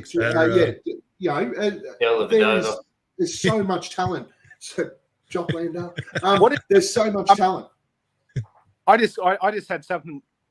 Just shoot this down. I'm just shooting shit in my head. But what if instead? I mean, you couldn't have draft capital because there's multiple teams play on each team. You couldn't have that as an incentive. But what if your team Jay Crowder's contract? Well, no, put that on. What if your team won East or West? Your cap hit to your next club is a few percent less. But you paid the same. The players aren't really going to give a fuck. The players would give a fuck about that, because their next negotiation or their current club, they become all that more valuable. It makes it easier. It makes it better for their NBA life. I don't know. Look, it's great to throw ideas out there. And there's reality is there's going to be reasons that wouldn't work, but they need to come up with something. Like at the moment, the game is just terrible. I don't know if y'all love or hate Adam Silver, but I will say he's always experimenting, which sometimes is a bad thing, but I also give him a lot of credit for that. So. And that's why, Adam, I know you watched the show.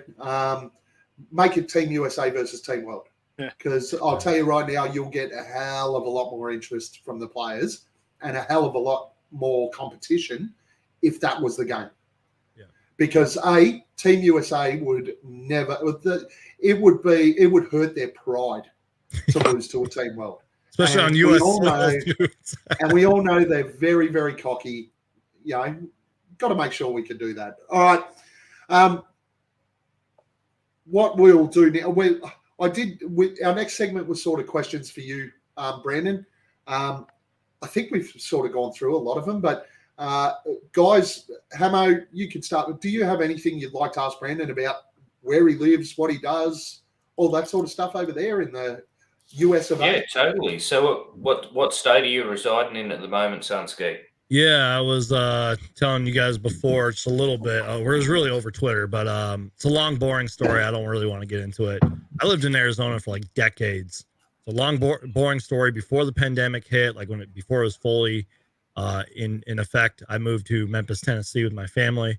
Long, boring story. Why? It sort of was a blessing in disguise. I got to really settle down for a little bit, build the channel. It's great. It's all working out and everything. But yeah, I lived in Arizona for like decades. I mean, I have Phoenix blood in me. I mean, I love the warm weather. Like Memphis has the most bipolar weather I've ever seen in my life, and I absolutely love it.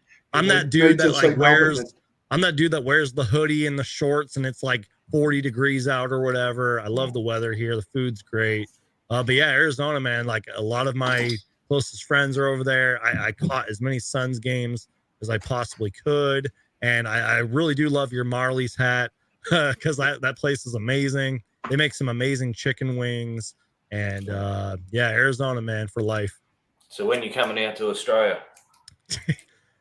Maybe when I hit 50K subscribers. How about that? That's a fair deal. I'll have fair. hopefully enough money by then. And Brendan, have you just got the one YouTube channel about basketball? About Suns? Yeah, I don't want to bore you guys with the details, but that's the point, man. You're supposed to promote yourself here. We're getting you out to the Aussie market right now. Thank you. I'm honored and I'm flattered, and thank you guys again for having me on. But I was really bored in 2020. I'm sure a lot of us were, and I was like, screw it. I'm going to start a second YouTube channel and talk about Batman because this is an understatement. I am a huge Batman fanboy, and that's an understatement. And I was like, screw it, I'm going to talk about Batman, and I'm a huge Child's Play Chucky fan, and etc.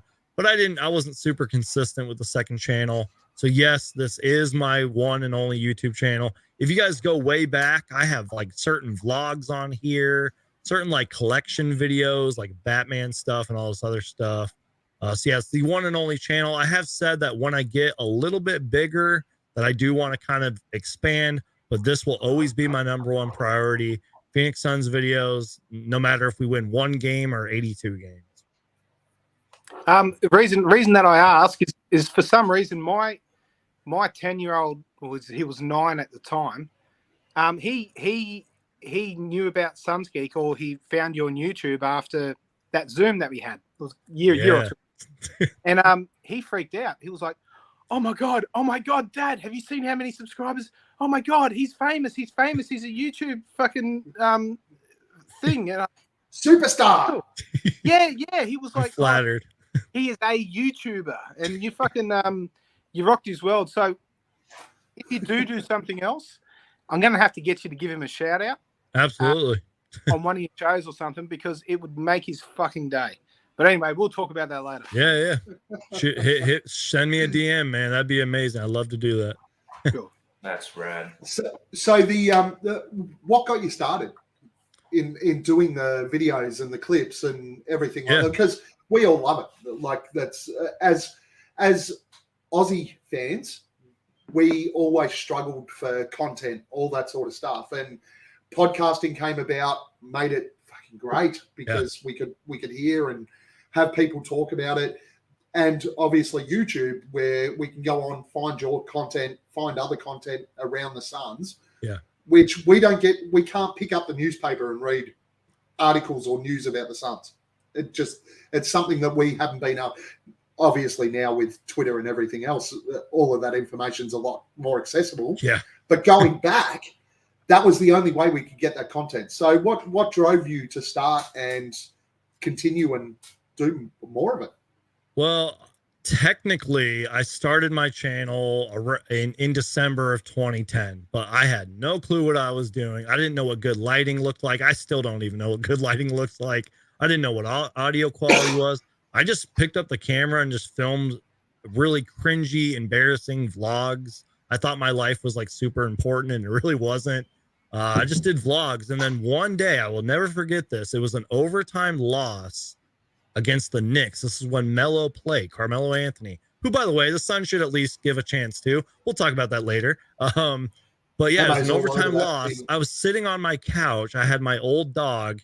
Her name was Cassie. Rest in peace. She was on the couch. I just filmed a random video, and that's kind of how it started. And then so that one went viral? No, that's how it started. Okay. Random videos would get like and back in the day for me, this was pretty big. It was like 100 hits, 50 hits, whatever, comments. I just randomly started. I remember we played like a preseason game against I don't know what the team was. And I will never forget this comment. Someone left a comment saying, ha ha ha, never do this again. And then that was when I just started pumping out the Suns content. I just started doing videos, post game, all that. But it really kind of took off, if you will, pre-bubble and when we got DeAndre Ayton. Because I remember I did one of my, even now, it last time I checked, I think it had like 15,000 views. I did like just a draft recap show, whatever, live stream, and it went pretty viral. Even a couple of the preseason games that I've done have gone, quote, viral, because preseason isn't always, you can't watch it. Sometimes you can't even listen to it on the radio. So people are going to YouTube and checking me out. And look, I don't want to take all the credit because I know that there's been other podcasts that were before me, but I was the first like Suns creator, like making videos, making stupid skits, Phoenix Suns vlogs. You know what I mean? Like, hey guys, you're the first good one. You're the first good one. Thank you. I'm flattered. Thank you. I'm truly honored. Like, I made a Connie Hawkins, Tom Chambers bobblehead unboxing video. Like, who the hell does that? Like, nobody does that. So I don't want to toot my own horn. There's lots of great Suns content out there. Especially in the podcast world. Podcasts have obviously exploded. Everybody and their mother has a podcast. But the Phoenix Suns fans are absolutely spoiled with Suns content. And that's why I just want to encourage you guys right now. Keep going. Just keep uploading. Keep talking. And disagree with each other like y'all have been doing. Disagree with me. And keep uploading, man. But yeah, I absolutely love doing the Suns content stuff. I never want to stop. I've even joked and said I want to be like 90 years old and still talking about the Phoenix Suns, man. Like, win or lose, I'm going to be here almost every game, making videos. Doesn't matter. I mean, you guys see the wall. Like, look at that. Like, who has this on their wall? Love it. And if you're still going when you're 90, we'll probably still be watching. Boyd will be probably in a home that one of his 14 children have put him in. But I've already mentioned early dementia, man. I'm fucking gone by then. I won't know where the fucking which hole my shit comes out of. At that point, I'll be fucked. Coda Kid, man, I'm serious. He's been around since like the early days of my channel, man. He probably remembers all my cringy, embarrassing vlogs. he's fantastic, and I see Coda on everything to do with the Suns. He's a real Suns fan, man. It's great. Yeah. It's great, fantastic. That sort of your answer there led in. What is your most viral video? Was it the DA draft thing, or do you have one that's bigger? Prior to that, I think it was one of them, because a lot of videos I haven't really checked as of recently. Obviously, the Suns are gaining more views and more traction and everything. But when we played the Adelaide 36ers, holy shit, my live stream exploded. I don't know if that was just all the Adelaide 36ers fans chiming in. It went viral. I don't know if other Suns creators didn't go live that night. Maybe that helped me. Like, I don't think the Suns Jam went live that night. So that might have helped a little. That thing went viral. Sure, but prior to even the bubble, that Ayton live stream was like my most popular video. And I was just sitting there, just reacting to the draft. Like, I didn't even know, was that 2018? I don't know. 17? I literally just clicked live, and whatever happened. So I don't know. What platform do you use? Well, prior to me discovering StreamYard, this was back like when you could just click YouTube and open it up and start a live stream.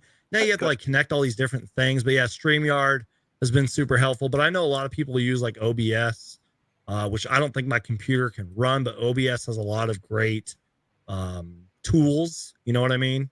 So yeah, StreamYard. Cool. Are we going to do Random Suns? Are you? Yes, we are, mate. Let's do it. We are. But first, Brandon, here's your opportunity. We do this for every guest that comes on the first time they come on. And obviously, we hope you come on many more times. But we're in Australia. We know that Americans love to ask questions to Australians, get their questions answered. Nothing's off limits here. Ask the questions, and we will try to give you as much info as we can about our country, because I'm sure you do have a couple of questions you'd like answered. Yeah. Favorite beer? Like if you had to pick one beer that's from Australia, what's your favorite beer? For me, it's Carlton Dry. That's beer. That's my go-to. I think if you're looking at so obviously with the US, they all think we drink Foster's. Nobody here drinks Foster's. We fucking hate it. Nobody likes it. It's terrible. If you're looking for an iconic beer that represents the country, there's probably two at the moment. I'd say Forex, which is a Queensland beer. It's synonymous with Australians, I suppose. And VB, which is Victoria Bitter, which is a Victorian beer, obviously. But they're the two beers that are tied to Australians, really. Boys, what about you? Is that fair, Boyd? Yeah. Is New South Wales Tooheys? Yeah, I'm pretty sure. Hammo, Tooheys, New South Wales? Personally, I'm a Carlton Dry or a Great Northern fan. So, but is Tooheys synonymous with New South typically Wales? Tooheys is New South Wales, yeah. And I think the South Australians are Coopers. Yeah. Look, I used to be Forex, and I still go back to it. Forex heavies. But yeah, I'm on the Great Northerns at the moment. Great Northern, man, it's a nice beer. Very popular. Great Northerns are very popular over currently. They're a mid-strength beer. So they're sort of down from your VBs and everything else, but they also sell full strength as well. But yeah, they got full the strength. really popular Great Northern is the mid-strength. Yeah, super crisp. Another question for all of you. Super crisp. How did you guys become Suns fans? Like even just basketball. Like I remember growing up and watching Karl Malone and John Stockton and just watching that basketball, and I discovered players like Bill Russell and Wilt Chamberlain, opened up a basketball history book. So how did all of you become Suns fans or even just fans of basketball in general? So I'm going to let you guys go first on this one. So I don't think you've ever gone first, Boy. So how did you become a basketball fan / Suns fan? Man, it was through the Olympics. Okay. Versus Charles Barkley, barking at each other, running down the court. And that's when I just sort of jumped on Sir Charles, and he was a Phoenix Sun. It was a 92. Yeah, 92, 92 dream team. Yeah. Barcelona. Yeah. The rest is history. Everyone else, the Suns became part of the people that I went for, but Charles Barkley was the initial. That's why I actually named my 2-year-old Charles after Sir Charles Barkley. So that's a great answer. Young Charles or Chuck. It was named after the way that my affinity grew for the Phoenix Suns. Great answer. Yeah, man. My father's a staunch Lakers fan. We'll give him a pass on that one. So he introduced me to things like Magic Johnson, Kareem, and then so forth, Jordan, and obviously into Barkley and KJ and that. And I just love Phoenix, man. Something about the colours, something about the vibe. It just felt right, and it kept going since then. But the last couple of years, like we all met in a where was it, Gav? It was in a Facebook group, wasn't it? Yeah, Run by an overseas we Facebook group. So basically, the group, the Aussie Suns Fans group, came about from. We were quite a few of us were in Facebook groups in like US based, Arizona based Facebook groups. And it was just basically negative bullshit. And I cracked the shits and went, I'm going to start to be honest, when I started it, I didn't, in Australia, like the Suns are not a global brand, right? So when I started it, I didn't even think that there was, I thought maybe I might get 50 people who are Suns fans in Australia and we could, we talk and we're pretty much at, what's that, Hammo? You threw up. So we started with 8. Yeah, we started with 8 of us. 8 people. So we created the group. We got 8 people out of that group, and it's grown to 600 odd now. Again, I didn't even know that there was 600 fucking Phoenix Suns fans in Australia. But that's effectively how we met, and it was during the bubble actually where we're on chats and like messenger chats and all that sort of stuff. And when there's so much great content out there, the podcasts and YouTube videos, why don't we do a podcast? Yeah. But we'll talk about the Suns in Aussie style rather than American style. And that was effectively how it came about. So it's just grown and got bigger and bigger. And we were over, myself and Nate, who unfortunately couldn't make it today, went over last year. We booked our tickets to go to see the Suns in the finals. That worked out well. So we went over, met with so many people when we were over. We had a big catch up. We met with Saul, Justin, Dan, Paul. Just so, and some of the. I remember you were posting fans. about that. Yeah. I saw a lot of your pictures and tweets and all that. I remember that. So how did you become a fan? Which was amazing. But for me, I became a fan at the same time as Boyd did. At that stage, the NBL was huge in Australia, so that's our local competition. Obviously, it was very big. That's how I got into basketball. Then we got to see. Basically, from an NBA standpoint, in Australia back then, in the early 90s, we got a 1-hour show a week, which was NBA Action.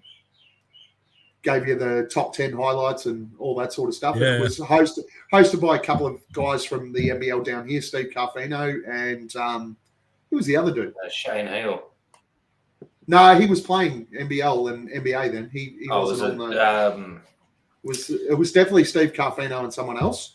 And basically back then, everybody in Australia that, from my perspective, followed the Bulls, the Lakers, and the Celtics. And I didn't want to do that. I basically was watching NBA Action and saw some highlights of KJ and went, that dude's cool. Actually, they... highlights of KJ, and then the game that day was Phoenix and Seattle. Yeah. And KJ ran amok, and I went, man, what a cool dude he is. And that's how I became a Suns fan. That's great, man. And that was the year before 92, 93. So a year before Barkley joined. So I got lucky because Charles Barkley came in the year after and the Suns were good. And, you were touching on something about like all the great Suns content and how you guys wanted to bring your own style, like Australian, opinions and everything, and just you guys. And I love that. I love hearing perspective from every single Suns fan. And even before the Suns got good, like I would just talk to just random people or like strangers, and they'd be like, oh, I remember the Barkley days, and I remember the run and gun Steve Nash. And I love hearing their opinions. And obviously, before all this Robert Sarver stuff went down, I heard all this Robert Sarver stuff. Oh, if Robert Sarver wasn't the owner, blah, blah. I was like, I always welcomed it.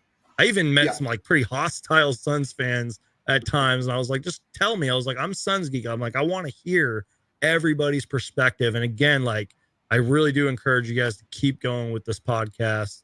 Keep going, keep uploading. And whenever you guys need me, I'm totally down to join you guys. I got to get you guys on my show as well, too. Absolutely, we definitely keen. appreciate that, brother. Do you have any other questions for us? We do have 2 in the chat, which I can throw up as well. We can just touch on this just real quick. Favorite food in Australia? Like, I'm a big food guy. I'll try anything unless it's like super, super spicy. But like, if you had to pick one food just off the top of your head that's from Australia or that you go to every time, like for me, I'm an American. It's chicken wings, pizza, all that good stuff, burgers.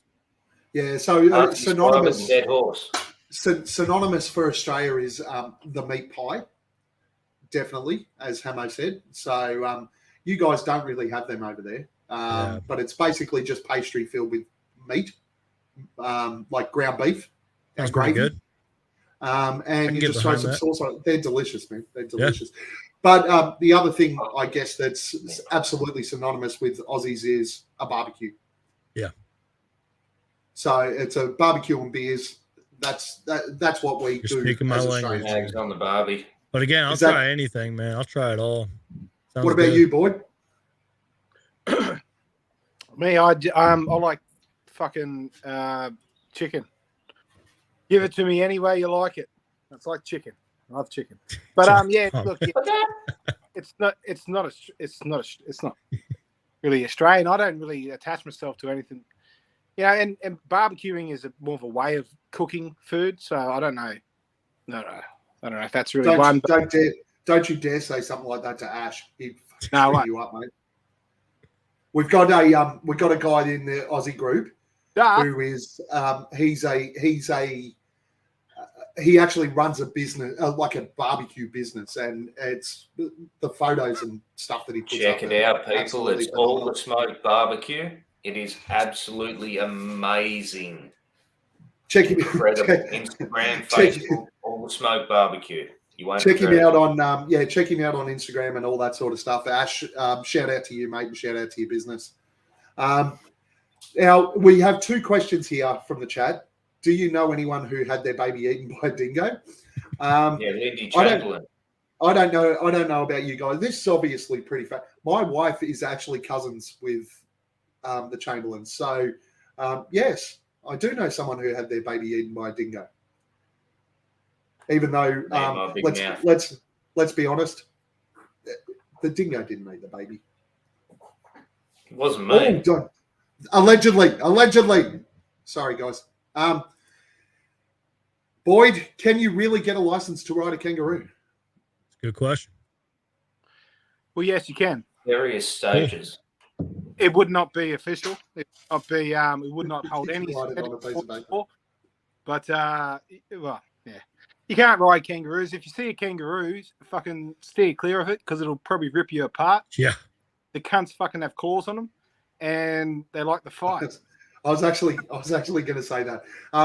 No, we don't ride kangaroos. The reason we don't ride kangaroos is they will rip you to fucking shreds. And I'm sorry to everyone in the chat that I've told in the past that we ride kangaroos down the road. That's just the way that we do things. Gavin, I got a question for you, actually, real quick, and then we can take John's crazy questions that he's asking. But you've been to Marley's. Did you have a good experience there? How many times did you go there? Because I remember going there countless times. Great experiences, great bartenders and waitresses and all that. So was curious. I had the most fantastic experience there. Boyd's still jealous about it. Yep. So basically, Nate and I went into Marley's when we were over there, NBA Finals. We went in and watched, I think it was like Game 3. It must have been packed. There was quite a few in there, but we basically got there at 11 a.m. and drank until 1 o'clock in the morning. So we were there for 14 hours. But the co-owner of Marley's actually came out and went, "You guys from Australia, what are you doing here?" And we said, "Well, we booked tickets to come over to watch the NBA Finals. Obviously, that didn't work out, blah, blah, blah." So he proceeded to give – I received a signed Charles Barkley basketball, a signed Tom Chambers shoe. We got some prints. We got signed Marley's hats and just normal Marley's hats. Nate, who was with me, got a signed Dan Marley shoe, et cetera, et cetera. So they gave us a whole heap of things and then comped us. our entire day. So it was like I'm telling you that we on alcohol and stuff that day we would have spent nearly $2,000 US, I reckon. And they comped to the entire lot. All they asked for was make sure you tip the waitress. So we did. Very generous. They're always great over there, man. That's awesome. That's one thing I do miss about Phoenix, man. Like I do miss that place, and that I'm glad you had a great experience because I've seen I can't wait to go back. I've seen you reference the hat. You're obviously wearing it now. I was like, I had to ask him about that. Yeah, cannot wait to go back. Hopefully, the Phoenix Suns can pull themselves out and get into the NBA Finals and then go back again next year. Or this year, sorry. Next question from the chat. Did Boyd get his tattoo from Pam Anderson's barbed wire tattoo artist? So it was inspired by Pam Anderson and her barbed wire armband. I get this. That was viral around about the time. And I knew I couldn't get a barbed wire armband because of that. But I liked that's got me in the armbands, man. And fucking I loved that's around when them videos were going around with Tommy Lee Jones. Is it not Tommy Lee Jones? Fucking Tommy Lee. Tommy Lee Jones. But yeah, no, and my brother-in-law's a tattoo artist, and he I gave him a carton of rum, and I went around there. I was about 16 years old, 16, 17, and he I said, oh yeah, here's for the tattoo. I want an armband, but I end up getting a Maori. It's a Maori print, but it's inspired by Pamela. But what I didn't know is that he was going to fucking drink half that carton of rum with me before he did the fucking tattoo. And I was bleeding like a motherfucker, and he was a little bit wonky. So it's not the best tattoo. It's my only tattoo. Boyd, are you going to wear pucker shells to match your tattoo, and maybe frost your tips? Yeah, I'll do that, mate. I'll do that for you. We'll do a live sometime, and I'll go full dress. Yes, Albert. Yes, are spiders really that big? Yes, they are. The spiders over here are fucking enormous. But people ask us, how do you deal with it? Because we're deathly afraid of spiders, but we're just used to it.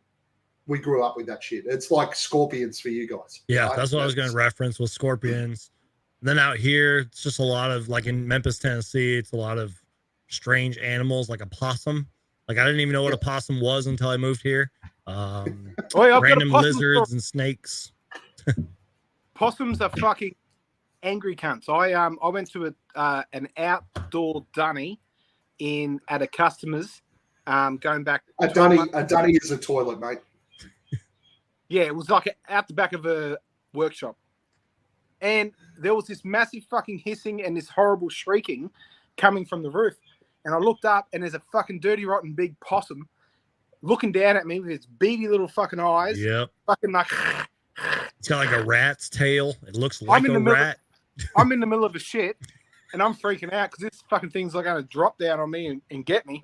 And I'm like, and everyone out in the bloody workshop are laughing their heads off because every single time someone comes in, they fucking get them. They get them. So yeah, no, I quickly cut that one off and get the fuck out of it. Yes, we basically over here we have a lot of animals that will kill you, but we're used to them.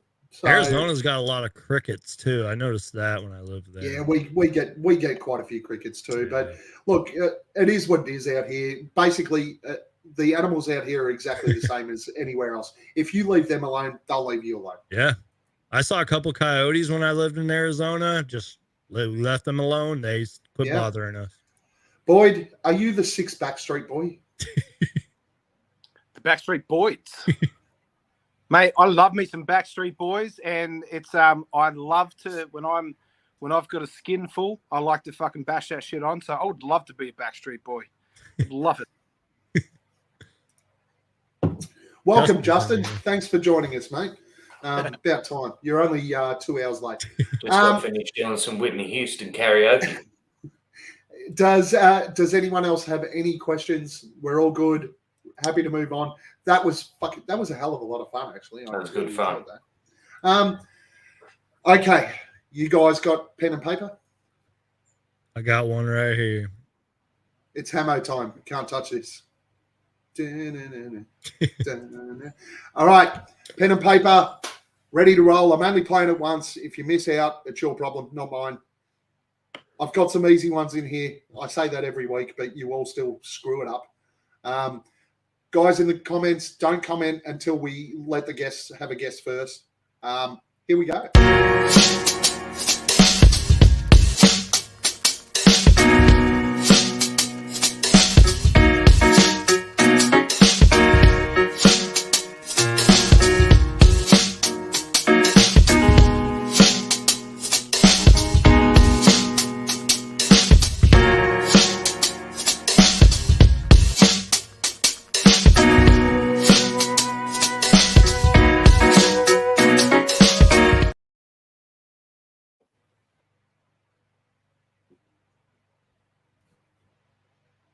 Hello. How do we go? All right. I got my bored. computer was my computer was playing up a little bit there, but I think I'm back and okay. Can you guys hear me all right? Yeah, I can hear you. All right, great. Who was the first one there, Hammo? Jalen Smith. Hey! Yes, it was Jalen Smith. The greatest power forward in Suns history for a little bit, Jalen Smith. I threw. I wanted to throw that one in there just for Hammo, just because I thought I deliberately picked one without glasses though, because I thought maybe the glasses. If I take the glasses away, he might not get it. But yeah, yes, it was Jalen Smith. Stop commenting in the chat. Stop commenting in the chat. Who was the second one, Hammo? As somebody who's a fan of NBA history, I have no clue. No. Boyd? Is it Westfall? Brandon? I have zero clue. I put this one in because it's funny, basically, because it's a merger between one of our current players and someone we wanted to trade for. Does that help? Nah. It was Devin Durant. Oh, fuck off. Wow. Played 4 seasons for the Suns. I've and studied is considered Suns an NBA history, and I have no clue who that is. legend. Who was the third one, Hammo? I might get his name wrong, but I'm going to say Scotty Barnes. He's the one that did the basketball in front of Kobe. Boyd? It was Matt Barnes. Matt Barnes. Matt Barnes. Brandon? It was Matt Barnes. And the last one, Hammo? Not a chance. Boyd? Elliot Perry. Brandon? Elliot Perry? Is that your guess or is that a Yeah, question? that's my guess. Yeah. I was going up Boyd's answer. It was indeed Elliot Perry. Yes. Thank you, Boyd. I give my Suns- point. I give my Suns point to legend. you. Suns legend Elliot Perry. Well done, Boyd. Good job, Boyd. You're working your way up to an Espo, mate. I am, mate. I'm telling you. I'm right there. With Although I'll I get him cannot believe you didn't get Devin Durant. Yeah, I can't believe that either. I'm going to make a whole video off him now because I don't even know who he was. Important question, though, guys. I would kill everyone in this room for a drop of sweet beer. So, Homer, please feel free to tell us anything. Who do you want to have a beer with this week? Brandon, you can go first. Man, this week, you know what? Aussie Suns Fan podcasts. I got to mention Jock Lundell, man, because first off, he just seems like an amazing person, like an actual human being who is good, honest, and real. He also just seems like a great dude to have a beer with. But you know what? I'm going to be a little bit of a dick here. I would sit him down and ask him, what's wrong with you, man? Like, how come you don't have that same impact that you did at the start of the preseason and the season? But then we just get wasted and have a good time. And according to Jock Lundell, his favorite beer is the alcohol kind, because he even tweeted that. He did indeed. Boyd, who do you want to have a beer with? I want to have a beer with Voita. Well, I want to have a beer with Lissy. I want to have a beer with Lissy, but I want to drink much. I want to do it with Voida because they're Lissy and Voida. Lissy and Voida. Yeah. Lissy still scares me with his Jeff Dahmer fucking vibes, But Apparently, he's like 7'4" too. He's yeah, like I really know. tall. Yeah. No, scary. He'd be scary as fuck. But he seems like a pretty cool dude. And Voida, he's actually talked. He pisses me off on some of his rants after games on his post game show. But he's talked me. He's had a couple of shining moments, I will say, and he's talked me around on a couple of things. So yeah, I want to chop it up with Voida for sure. Hammo, Is everyone ready? we're ready. Yeah.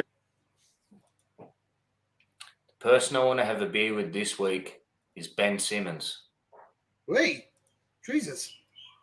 He Plot hit twist. his first free throw since the 23rd of November. Brother deserves to have a beer with. Never Okay. thought I'd say it, but there we go, Suns Plot fans. twist. Australia's star, Ben Simmons. I want to this week have a beer with Coach Evan B. He's a very, very angry man when it comes to DeAndre Ayton, and I just want to sit down, have a beer with him, and hopefully it'll chill him out a little bit because he and Justin got into there was a little bit going on there, and while it was enjoyable and great viewing, he really just needs a beer so he can calm down a little bit. Come on, Evan. Demantis Sabonis, yeah. Look, we got a just to add on to that. I didn't even know that show was going, and Gav sent a message in our chat group, and he said, oi, Justin just ripped Coach Evan B a new arsehole, pretty much. And I said, what? And I quickly tried to get on, but I missed it anyway. But I've rewatched it since, and yeah, man, he was big on that Sabonis fucking thing. He traded Sabonis for DA, and fucking hell, good luck to you. We love you. We love Coach Evan B though, and the He's on Fire podcast is fucking sensational. So when they do record and put it up, make sure you check it out. All right, here comes the fun part. Time for the flog of the week, and trust me, they are ugly, very unattractive. Google their face when you're done here. Who's your flog of the week? Let's start with you, Hammo. All right, we ready? Yeah. Ben Simmons, because he made his first free throw since the 23rd of November 2022. Cunt is fucked. Seriously, have a go at yourself, mate. What the flying fuck? You are not playing for Australia. I've already revoked your citizenship. Get fucked. You're a flog. Yeah. If he puts his hand up to play, the Australia's taking him, mate. Whether you like it or not, unfortunately. Boyd, who's your flog of the week? I've been off Twitter. I've only been on very sparingly, so That's a good decision right there. Yeah, I'm really hard up for someone to call a flog. But right now, the only thing that's sort of pissing me off is the fact you still haven't sent me that Chris Paul jersey, Gavin. So you're my flog until I get the jersey. Well, you're not getting the fucking I thing own now. that jersey. You can't renege on it. Send me the fucking jersey. It You has didn't pay money for it. I was giving it to you for nothing, and you treat me like this. You told me treat it was me like mine. this. It's mine. Give me the fucking jersey. You treat me like this when I am going out of my way to give you a jersey that I paid for and then have to pay for the postage for. You're going to give me nothing, and then you're going to spray me as a flog. I want you to express it to me as well. Well, you can get fucked now. Now you get nothing. Brandon, who's your flog of the week? You know what, man? I'm going to cop out on my answer here and just say the entire Phoenix Suns team until we get a win. Because we haven't had a win in forever. Ever since 2023 started. So I'm gonna say the entire Suns team until we get a win, man. Because look, I know that the Phoenix Suns, I know that they have super high expectations. I know that some Suns fans give them unrealistic expectations. But damn it, I just need a win. Give me a win, man. Yeah, we haven't won since last year. Exactly. Yes, sir.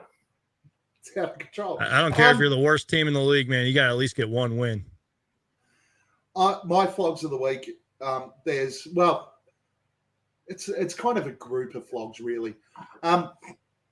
Suns Illustrated on Twitter. Suns Uniform Tracker on Twitter, Suns Report on Twitter, and anyone else who kind of behaves like those guys, right?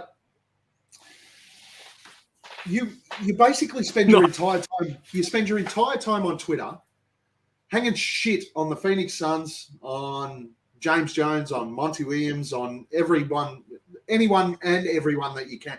Why the fuck do you watch this team? Why bother? If it affects you and makes you that fucking mad, and you can only post negative shit, well, move on, guys. Don't follow the team anymore. Now, I'm more than happy to renege on this vlog if you can write something positive. Just one positive post. That'd be cool. Just one. Suns jersey tracker, Suns Illustrator. You do some great pictures and fucking jersey designs and stuff. Love it.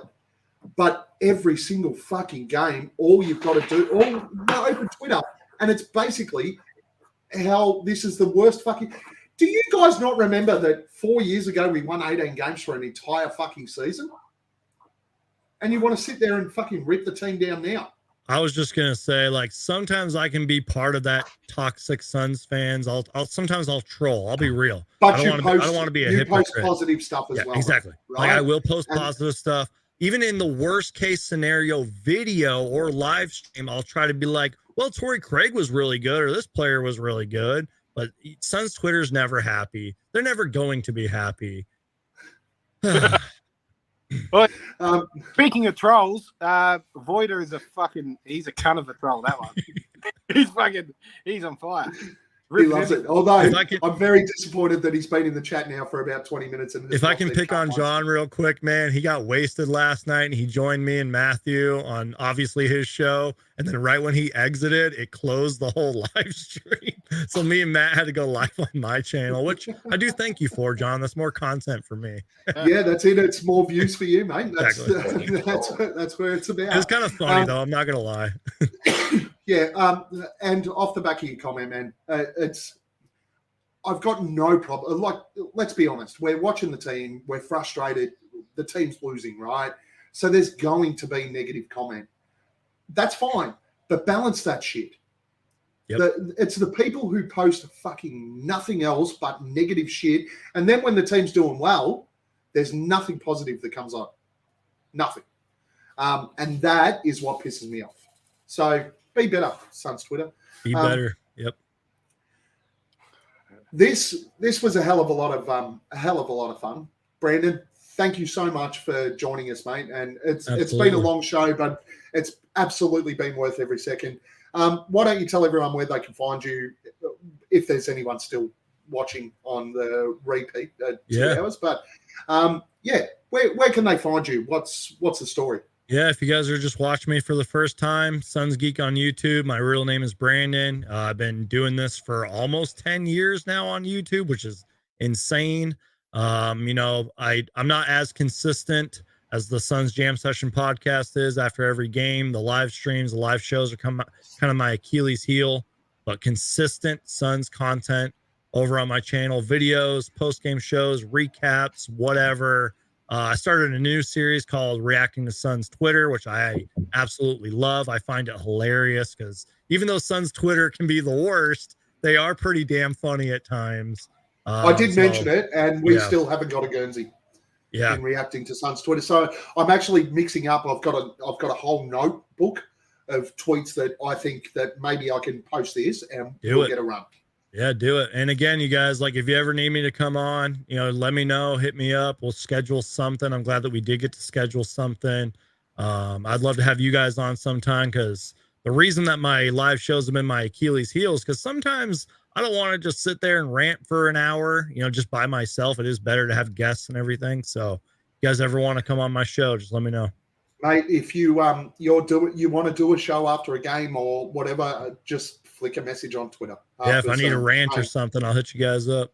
The beauty of Suns games here is they're always sort of around 12 o'clock-ish. Exactly. And it's great. We've got all that. Boyd, where can we find you? Last comments, all that sort of fun stuff. You can find me at Buds83 or any second-rate dodgy tattoo parlor. in Brisbane. I need to get a cover up. I'm going to get my local footy team. I think my premiership is on there or something like that. But yeah, at Buds83 on Twitter. Hammo. Man, at Sir Hammo on Twitter. Thank you everyone for getting involved in the live chat. This has been a lot of fun. Thank you, everybody. Yep, it's been great. But yeah, no, at Sir Hammo, at Aussie Suns Fans on Twitter and YouTube. You guys can find us. Facebook, we've got a great chat. If anyone wants to be involved in that, let us know. But yeah, been an absolute pleasure. Yep, what Hammo said, at Aussie Suns Fans on Twitter. Like, subscribe, do all that sort of stuff on YouTube. Help us out. It boosts the numbers, gets more people in there. Make sure you comment on the YouTube afterwards when we upload it, because as I said, I'm just sick of seeing Boyd's comments, and he comments about himself, which is really frustrating. But thank you, everyone. Brandon, thank you so much, man. This was a heck of a lot of fun. Yes, sir. Thank you, guys. I appreciate it. Look forward to coming on your show. Look forward to having you back. Yes, sir. Paul, we've already had you on, so piss off. We will see you guys next weekend, and we look forward to it. Thanks, guys. As Chris Paul gets in, another wide open three. Pierre Cardin. Defers to Booker for the long range. Phoenix. Phoenix Suns, and you know we up next. Yeah, we working for that championship ring. We the valley, it ain't nothing but a thing.